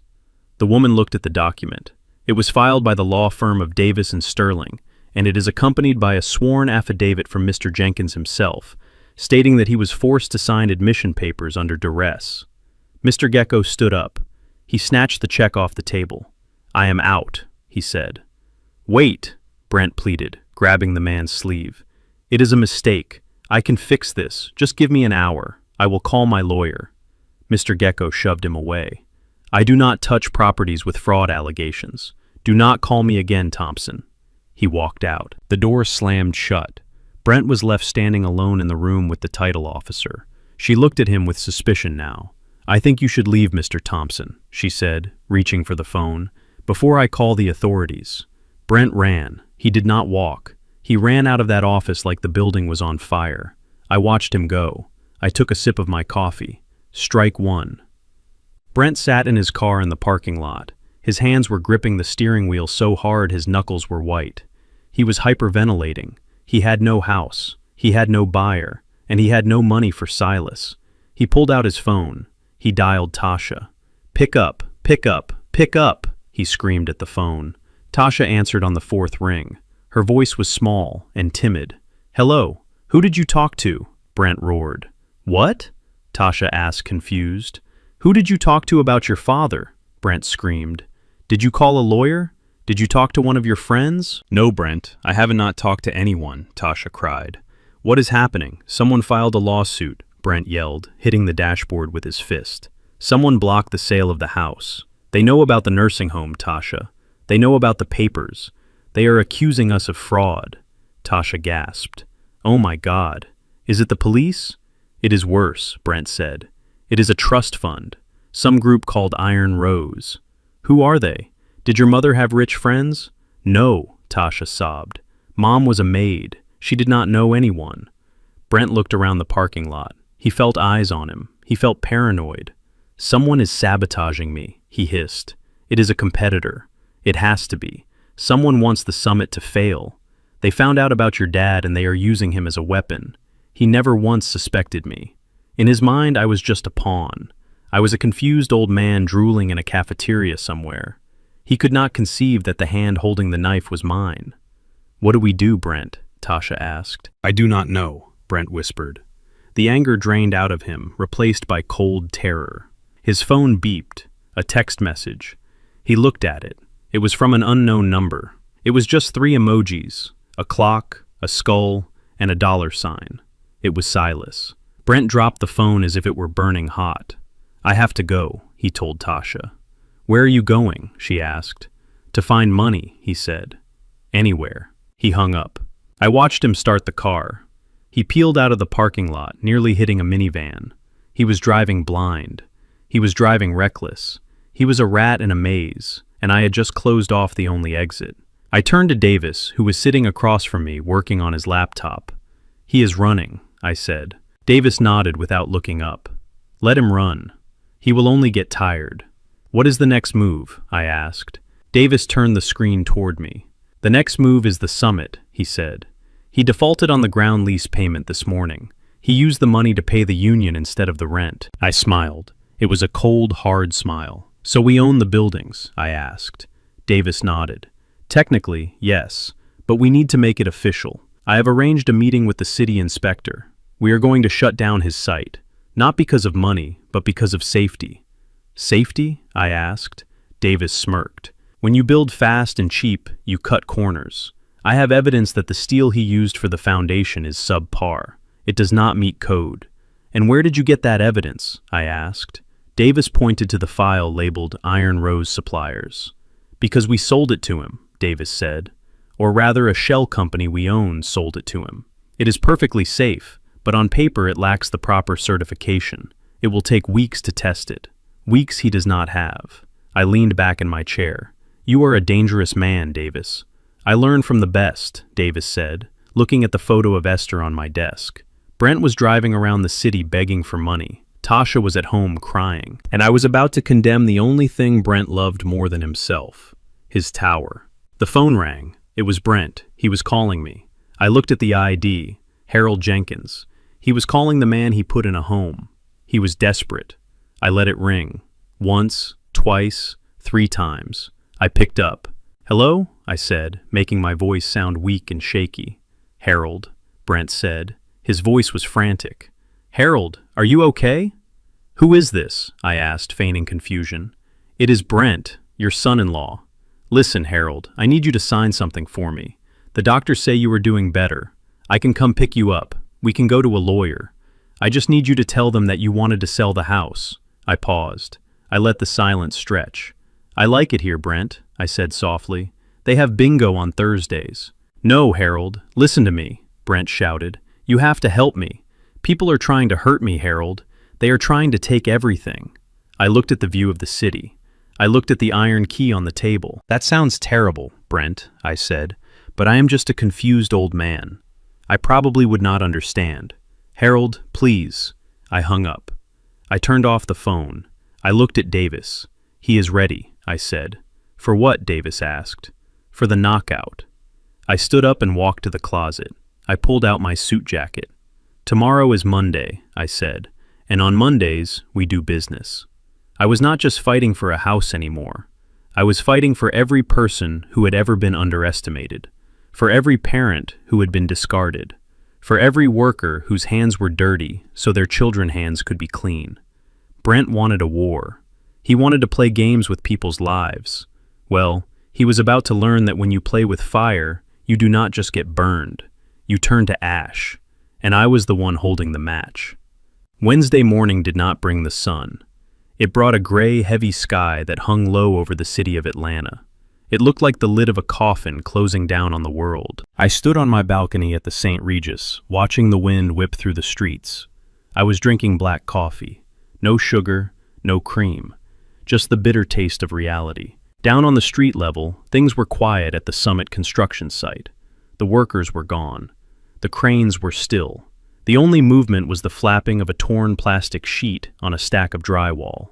But the silence was about to be broken. I watched through the high-definition camera feed on my tablet as a black sedan pulled up to the gate of the construction site. It was not a luxury car. It was a utilitarian vehicle, the kind driven by people who deliver bad news for a living. A man in a cheap suit got out. He held a thick envelope in his hand. He walked past the empty guard booth. He walked over the muddy tracks where the bulldozers had been. He walked straight to the trailer where Brent was hiding. Brent had slept in the trailer. I knew this because I had watched the lights stay on all night. He was afraid to go home. He was afraid to face Tasha. and he was definitely afraid to face Silas the loan shark. I saw Brent open the door of the trailer. He looked terrible. His shirt was wrinkled. His hair was a mess. He looked like a man who had aged 10 years in 10 hours. The process server handed him the envelope. He did not say a word. He just handed it over, turned around, and walked away. I knew exactly what was in that envelope. I had spent 3 hours drafting it with Davis the night before. It was a notice of default and immediate termination of ground lease. I watched Brent tear open the envelope. His hands were shaking so hard he almost dropped the papers in the mud. He started to read. I imagined the words echoing in his head. "Dear Mr. Thompson, please be advised that your company is in material breach of the ground lease agreement dated 1982 regarding the property at 124 Summit Avenue. The breach was specific. It was undeniable. Clause 14, Section B, states that the tenant must maintain the structural integrity of the land and surrounding vegetation. The unauthorized excavation and destruction of the established botanical garden, specifically the Heritage Rose Garden, constitutes a willful destruction of property." I took a sip of my coffee. "You dug up her roses, Brent. You thought they were just flowers. You thought they were just dirt. But in the eyes of the law, you were destroying the assets of the landlord." But that was just the jab. The uppercut was coming in the next paragraph. Furthermore, the failure to remit the monthly lease payment for the current month constitutes a financial default. Under the terms of the agreement, the landlord hereby exercises its right to terminate the lease, effective immediately. I watched Brent stumble back against the metal wall of the trailer.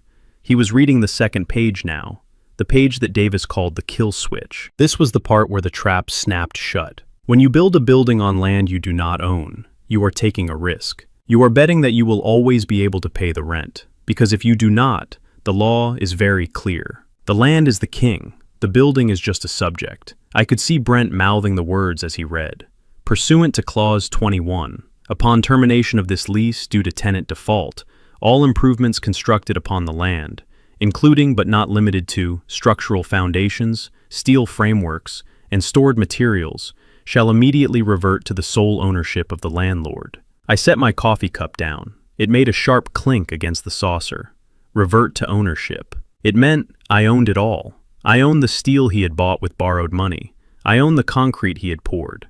I owned the glass windows that were waiting to be installed. Brent dropped the papers. They scattered in the wind, blowing across the mud.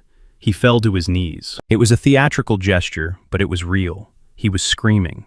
I could not hear him through the camera, but I knew what he was saying. He was saying no. He was realized that he had spent millions of dollars building a tower for me. He scrambled to pick up his phone. He was calling his lawyer. He was calling the bank. But there was no one to call, because the second part of the trap had just triggered. At that exact moment across town, in the sleek offices of the Sovereign Investment Group, Davis was pressing the send button on an email.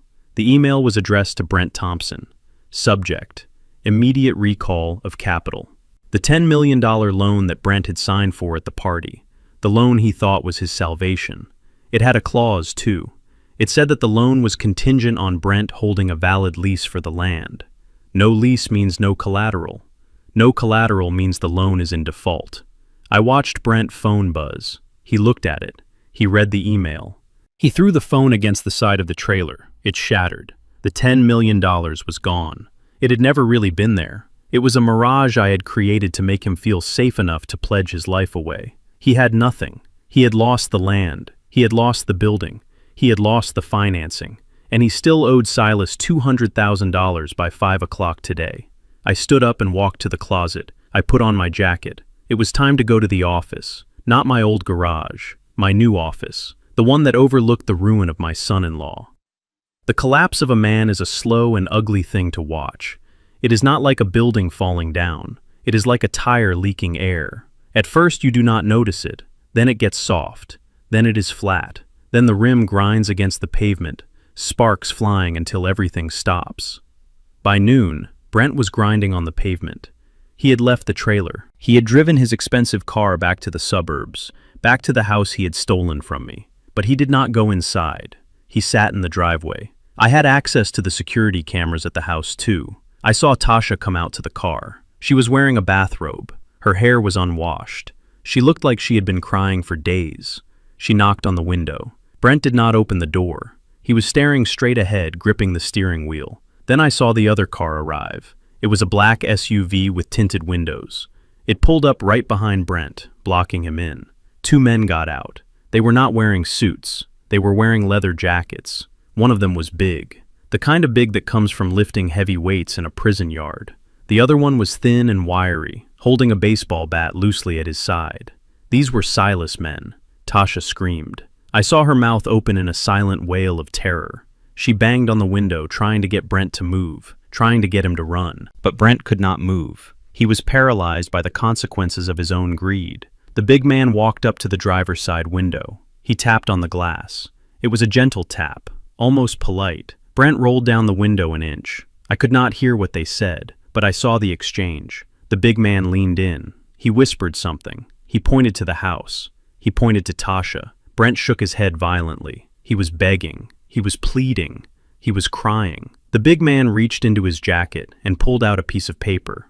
He pressed it against the glass. It was the lien on the house. The lien Brent had signed with Silas.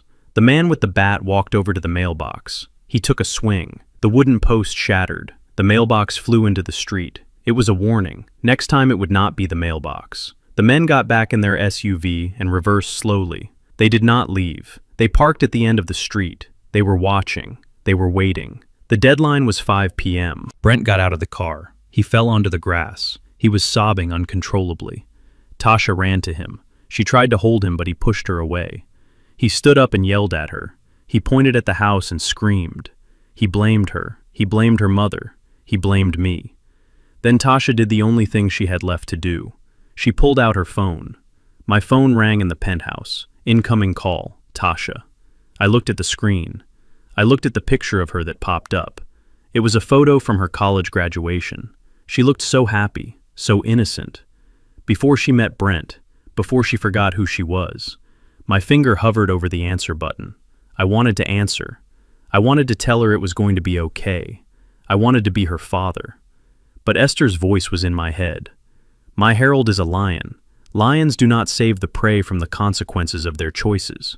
Lions teach the cubs how to survive.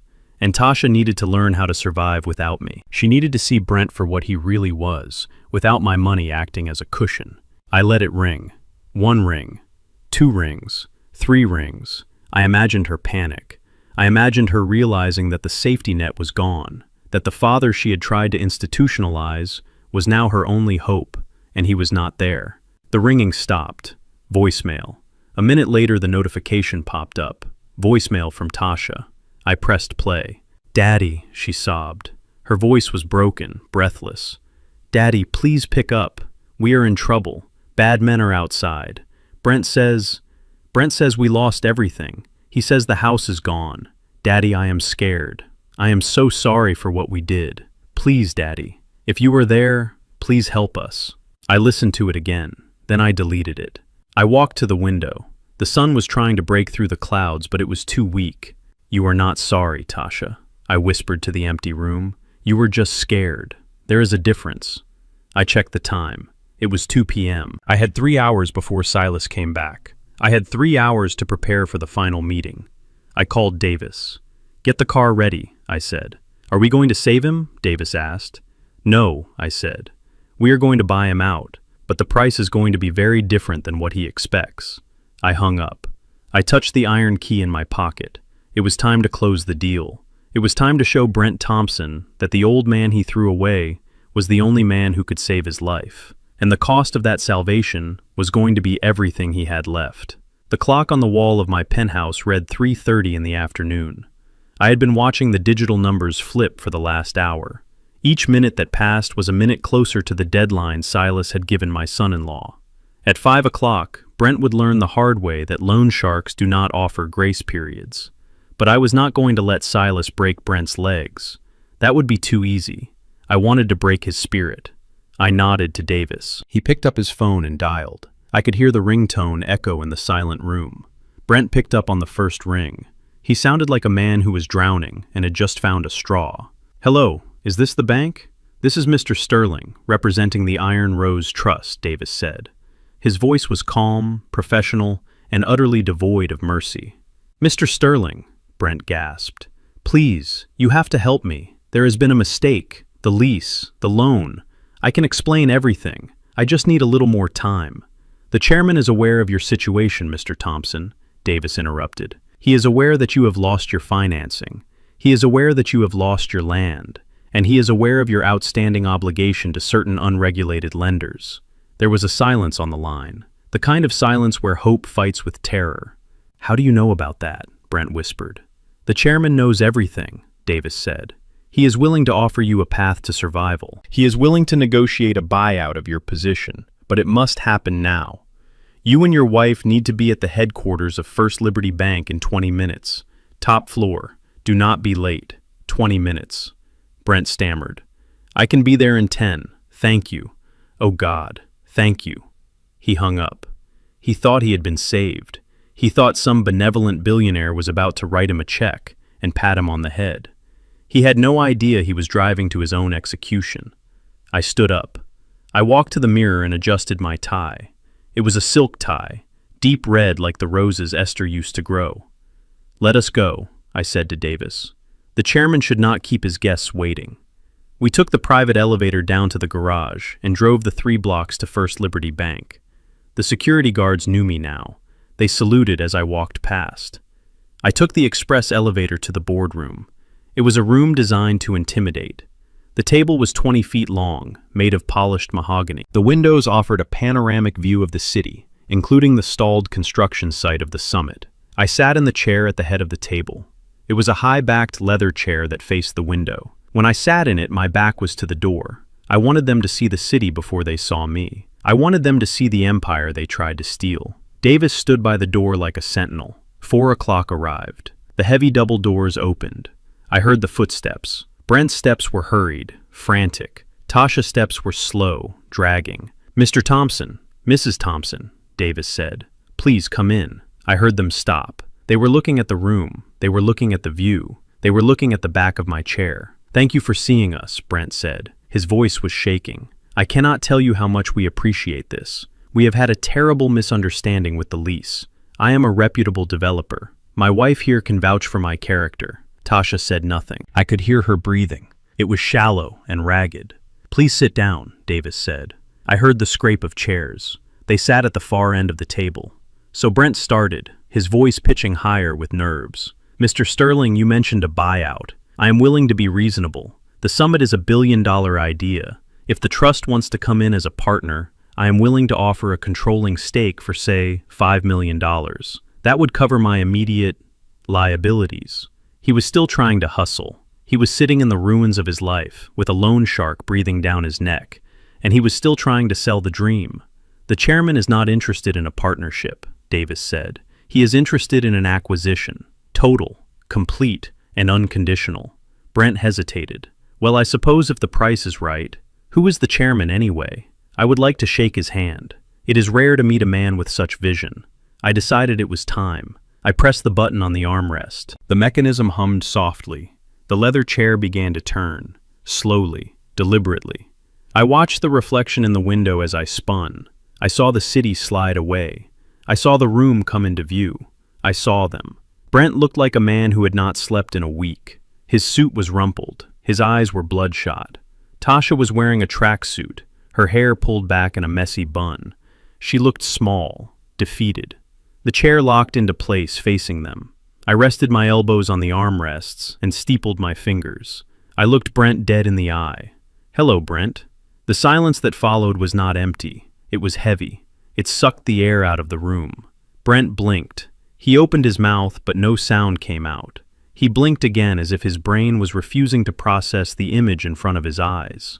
Tasha let out a sound that was half gasp, half sob. She covered her mouth with both hands. Her eyes went wide, staring at my suit, staring at my face, staring at the man she thought was locked away in a nursing home. Harold Brent whispered, finally. His voice was barely audible. What are you doing here?" I did not smile. I did not frown. I just stared at him with the cold indifference of a mountain looking at a storm. "I am the chairman," I said. "No," Brent laughed nervously. It was a high, hysterical sound. "No, that is impossible. You are You are confused. You are in Sunny Acres. Who let you out? Where is the real chairman? I stood up. I moved slowly. I buttoned my jacket. I walked down the length of the long mahogany table. My footsteps on the plush carpet were the only sound in the room. I stopped right next to him. I leaned down close enough to smell the stale alcohol and fear on him. You like to talk about optimization, Brent, I said, keeping my voice low and steady. You stood in my kitchen and told me my life needed to be optimized. You told me my house was an underperforming asset. Brent pushed his chair back, trying to get away from me. Harold, listen. I don't know what is going on, but sit down, I commanded. The voice was not the voice of Harold the mechanic. It was the voice of the man who owned the building.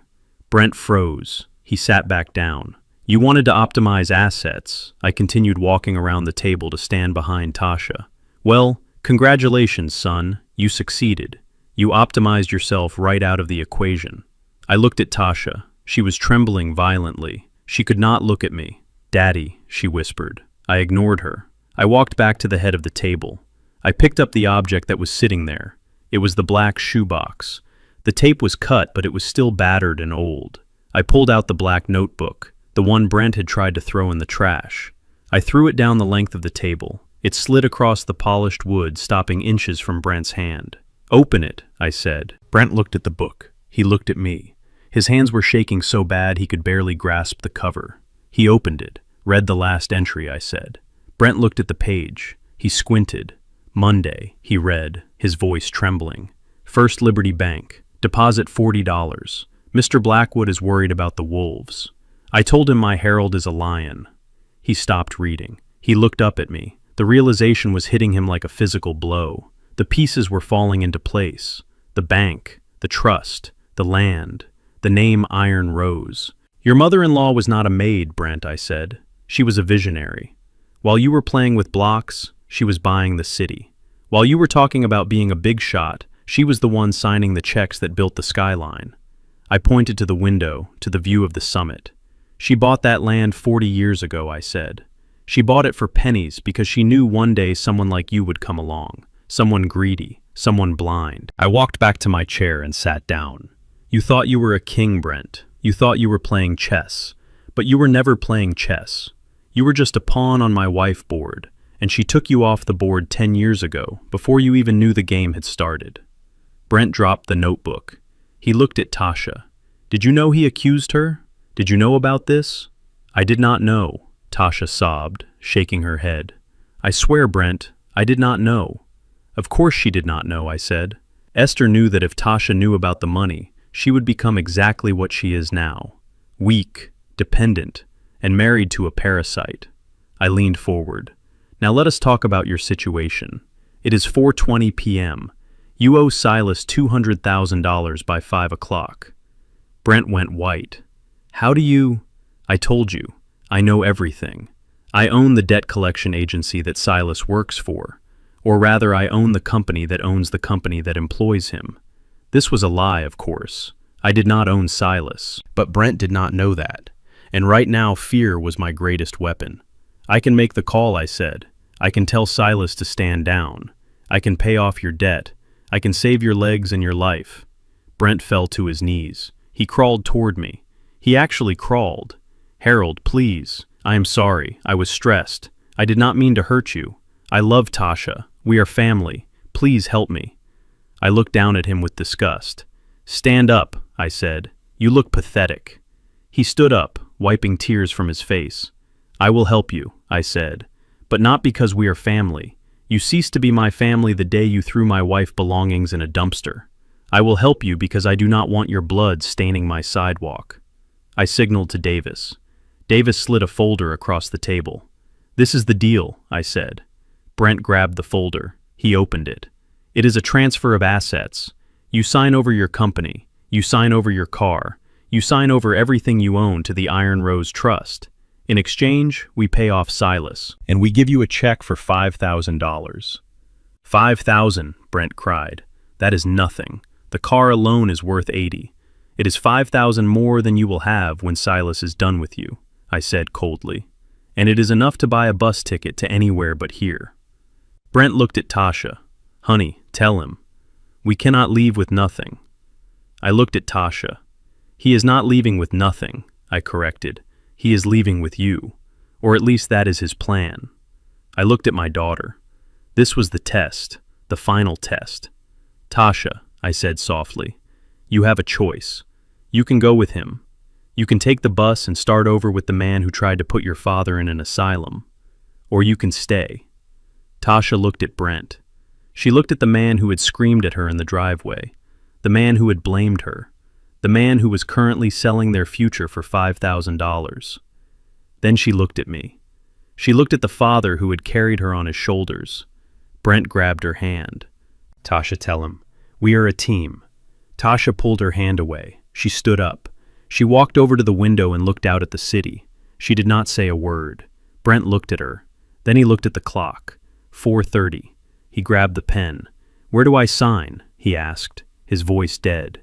He signed the papers. He took the check. He did not look at Tasha again. He walked out of the room, broken, defeated, and alone. I watched the door close. I looked at my daughter. She was crying, silently, staring at the view. I did not go to her yet. I let her cry.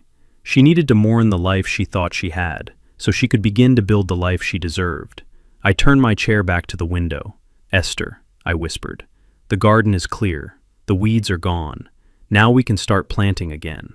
The silence in the boardroom was heavy enough to crush a man. Brent had signed over his company. He had signed over his car.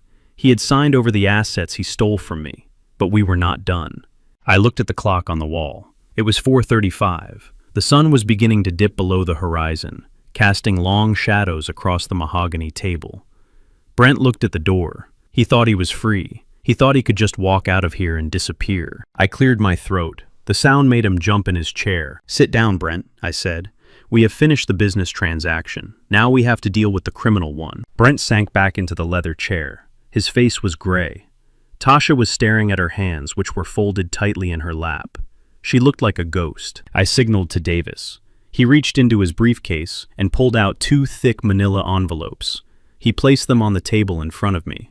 They hit the wood with a heavy thud. I placed my hand on the first envelope. In this file, I said, keeping my voice low and even, is a comprehensive report compiled by my forensic accountants and private investigators. It contains the audio recording of you coercing me to sign the nursing home admission papers. It contains the wire transfer records of you paying a bribe to the city zoning official. It contains the loan documents you forged with my signature. And it contains the affidavit from Mr. Gecko stating you tried to sell a property under fraudulent pretenses. I slid the envelope toward him. Brent began to weep. It was a pathetic sound. He put his head in his hands and rocked back and forth. I placed my hand on the second envelope. In this file, I continued, is a different kind of document. It is a petition for uncontested divorce. It is a restraining order barring you from coming within 500 feet of Tasha or myself. And it is a voluntary agreement to leave the state of Georgia permanently. I slid this envelope next to the first one. Here is your choice, Brent. You can leave this room in handcuffs, or you can leave this room single and exiled. Brent looked up. His eyes darted between the 2 envelopes. He looked at the prison file. Then he looked at the divorce file. Tasha lifted her head. She looked at her husband. She was waiting for him to fight. She was waiting for him to say that he would rather go to jail than lose her. She was waiting for the man she had defied her father for. Brent did not look at her. He did not hesitate. He did not ask for a moment to think. He reached for the second envelope. I will sign it, he said. His voice was breathless. I will sign the divorce papers. Just let me go. Tasha made a sound that I will never forget. It was a gasp that sounded like something inside her chest had snapped. Brent, she whispered. Brent ignored her. He ripped open the envelope. He pulled out the papers. He grabbed the pen from the table. He was moving fast. He was terrified that I might change my mind. Baby, please, Tasha said, her voice rising. You cannot just leave me. You said we were partners. You said you loved me. Brent stopped writing for a second.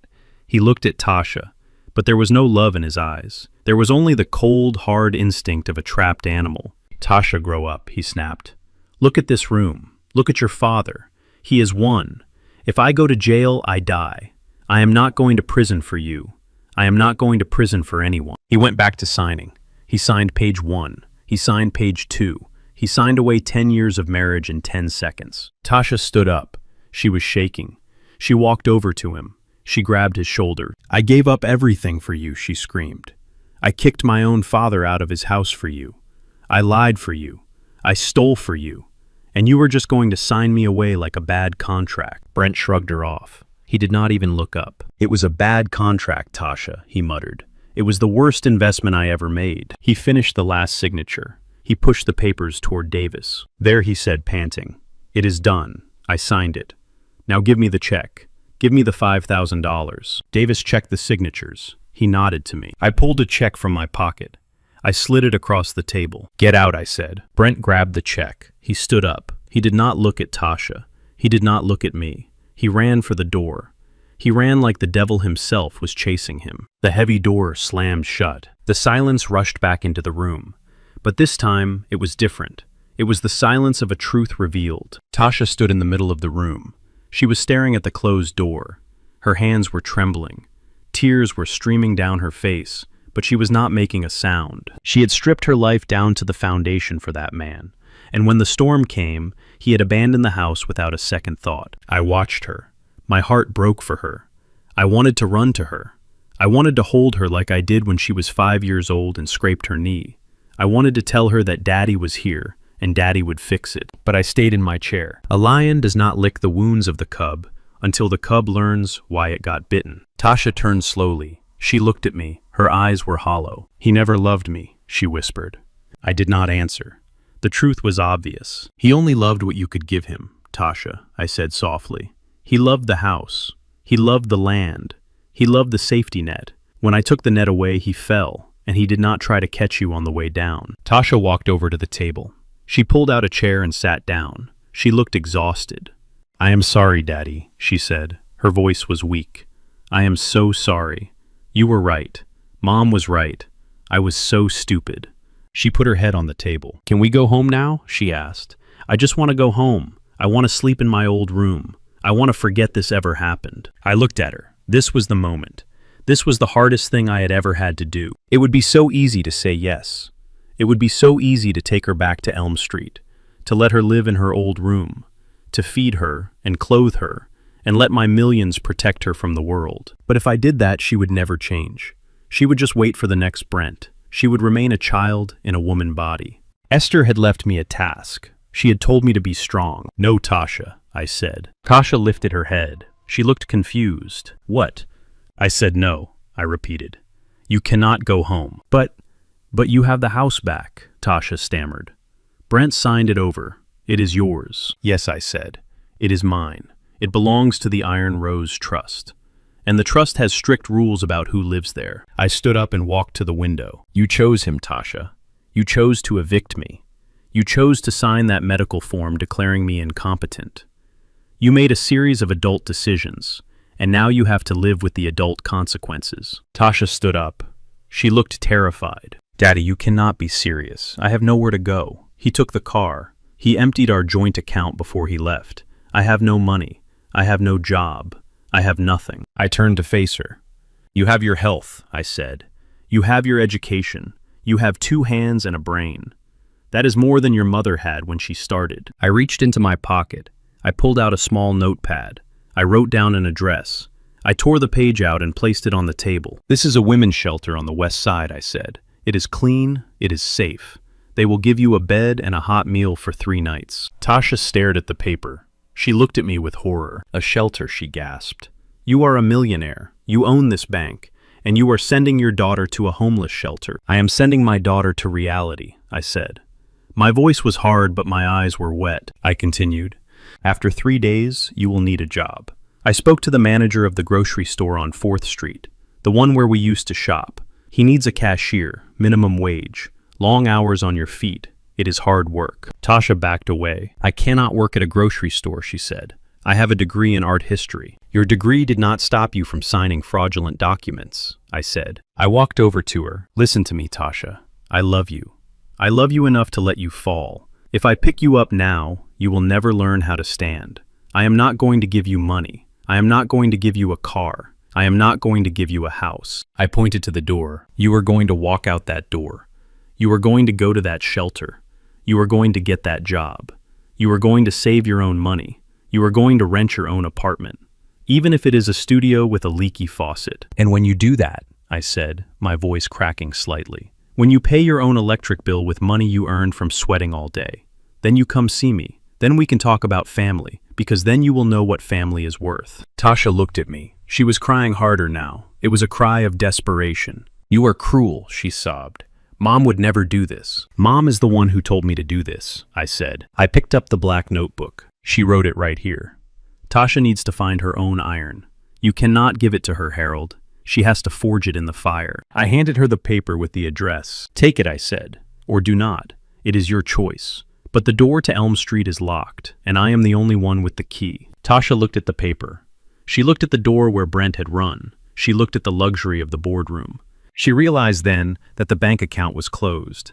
The daddy bank was closed. She reached out with a trembling hand and took the paper. She wiped her eyes. She stood up straighter. I hate you, she whispered. I know, I said. That is okay. You can hate me. As long as you respect yourself. She turned around. She walked to the door. She did not look back. I watched her leave. I watched the elevator doors close on my only child. I felt like my heart was being ripped out of my chest. I wanted to chase her. I wanted to give her a credit card. I wanted to save her. Davis walked over to me. He placed a hand on my shoulder. That was the bravest thing I have ever seen, he said. I sank into the chair. I buried my face in my hands. It was not brave, Davis, I whispered. It was necessary. I looked out the window at the construction site. It was dark now. The skeleton of the tower stood against the night sky. We tore it down, I said. We tore it all down. Davis nodded. Yes, Harold. But now the foundation is clear. Now you can build something that will actually stand. I touched the iron key in my pocket. Esther, I thought. I hope you are right. I hope she finds her iron, because I do not know how much iron I have left. I stood up. Take me home, Davis, I said. Take me to Elm Street. I have a garden to replant. The soil in Georgia is red like clay and stubborn as a mule. It fights you when you try to dig into it.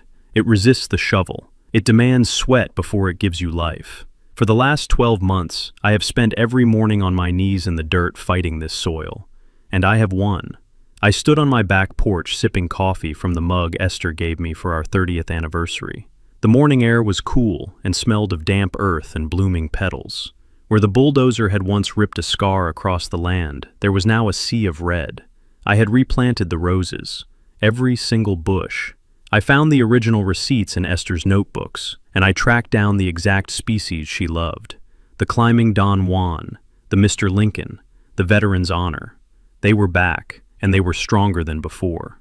The house was quiet, but it was not the lonely silence of a tomb anymore. It was the peaceful silence of a sanctuary. I had repaired the roof. I had sanded the floors. I had painted the walls a soft yellow, the color Esther always said caught the morning light best. I did not hire a crew. I did not bring in a team of strangers. I did it myself. My hands, which had been clean and soft during my time in the penthouse, were rough again. They were stained with paint and scratched by thorns. They felt like honest hands again. I walked down the steps into the garden. I touched the velvet petal of a rose that had just opened this morning. It was a deep crimson, almost black, in the center. It had survived the winter frost, and now it was thriving. People think that once you get rich, you stop working. They think money buys you the right to be lazy. But Esther taught me that money just buys you the right to choose your work. And I chose this. I chose to rebuild what greed had tried to destroy. I chose to honor the memory of the woman who saved my life by tending to the things she loved. I sat on the new bench I had built under the oak tree. I watched a cardinal land on the bird feeder.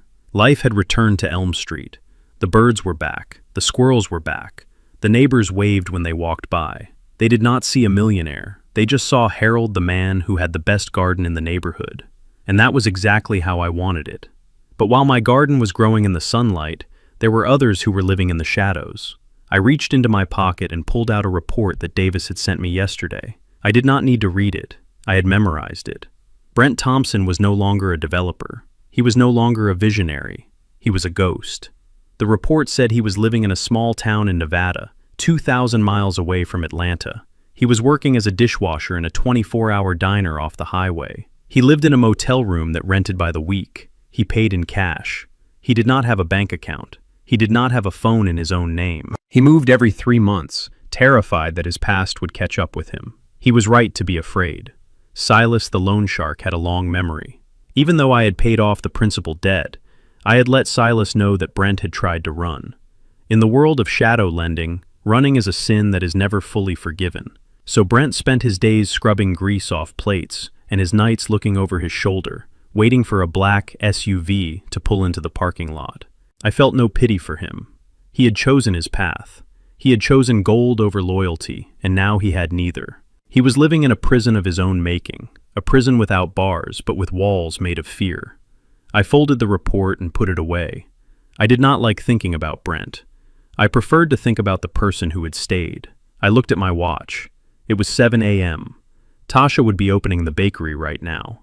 I got in my truck, not a limousine, my old Ford. I drove to the west side of the city, to a small bakery that smelled of yeast and cinnamon. I parked across the street and watched. Tasha was there unlocking the front door. She looked different. The expensive clothes were gone, replaced by jeans and an apron covered in flour. Her hair was not styled in a salon. It was pulled back in a practical ponytail. She looked tired. There were dark circles under her eyes. But she also looked strong.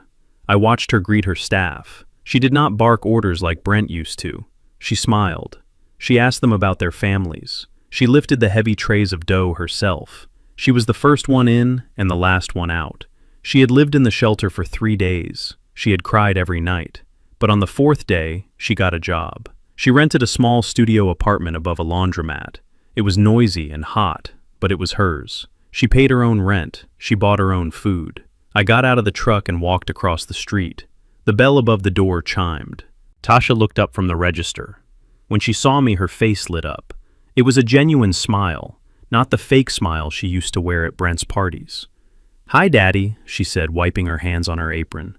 "You are early. The cinnamon rolls are still hot." "I will take 2, I said, "and a black coffee." I reached for my wallet. "Put that away," Tasha said firmly. "Your money is no good here, Harold Jenkins. This is on the house." I looked at her. I saw the pride in her eyes. She did not want my money. She wanted to treat me. She wanted to show me that she could provide for her father. "Thank you," I said, putting my wallet away. We sat at a small table by the window. We did not talk about the past. We did not talk about the millions in the bank. We talked about the yeast rising. We talked about the price of sugar. We talked about the rain forecast for the weekend. She was not rich. She was struggling. But she was real. She had found her iron. "I am proud of you, Tasha," I said as I finished my coffee. She looked down at the table, fighting back tears. "I am proud of myself," she whispered. I stood up and kissed her on the forehead. She smelled like bread and hard work. It was the best smell in the world. I walked back to my truck. I had one more stop to make. It was Monday. I drove to First Liberty Bank. The guards opened the heavy glass doors for me. They did not stop me. They nodded with respect. "Good morning, Mr. Chairman," they said. I walked to the elevator and pressed the button for the private vault. Mr. Blackwood was waiting for me. He looked older, but his eyes were still sharp. "The board is assembled, Harold," he said. "The scholarship committee is ready for your approval." I walked into the conference room. A dozen people in suits stood up. I sat at the head of the table. "We are not here to talk about profits today," I said. "We are here to talk about the future." I opened the file in front of me. It was the charter for the Esther Jenkins Iron Rose Scholarship Fund. "This year," I said, my voice echoing in the quiet room, "we are giving full-ride scholarships to 50 students, not just any students. We are looking for the children of housekeepers, the children of janitors, the children of mechanics, the ones who are invisible to the world, but who see everything." I looked around the room. "We are going to give them the tools to build their own empires," I said. "We are going to teach them that patience is power, and we are going to teach them that no matter how much dirt is on their hands, their minds can be clean and sharp." I signed the authorization, $50 million. It was a lot of money, but it was an investment in justice. I left the bank at noon. The sun was high in the sky. I drove back to Elm Street. I walked into my study. I sat at my desk. On the desk there was a small object. It was a single rose, forged from black iron. I had commissioned a blacksmith to make it for me. It was heavy. It was cold. It was unbreakable. I picked it up. People say that revenge is sweet. They say you should crush your enemies and watch them fall. I have done that. I watched Brent fall, and I felt nothing but pity. The real victory is not in the destruction of others. It is in the construction of yourself. Brent is hiding in the dark, afraid of his own shadow.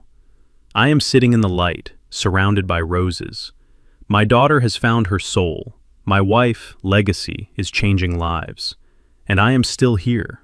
I rubbed the petals of the iron rose with my thumb. You were right, Esther, I whispered. The winter came, the storm blew, but the roots held. I looked out the window at the garden. A butterfly landed on a red bloom. I am not just a survivor anymore. I am the gardener, and the harvest is finally here. I placed the iron rose back on the desk. I closed my eyes and listened to the peace. My name is Harold Jenkins, and this is my house. We often confuse net worth with self-worth. Brent thought a big building made him a big man, but he crumbled because his foundation was made of greed. Esther taught me that true power is quiet. It is the discipline to save pennies when no one is watching, and the courage to stand alone when the world tries to erase you. Tasha had to lose everything to find herself, and that was the greatest gift I could give her. Never let anyone treat you like a liability in your own life. You are not a burden. You are the architect of your own destiny. If you are breathing, it is not too late to plant a new garden. If Harold and Esther's journey inspired you, please hit the like button and subscribe to the channel for more stories about justice and redemption. Share this with someone who needs to remember their own strength today. Let me know in the comments what you would have done in my shoes. Until next time.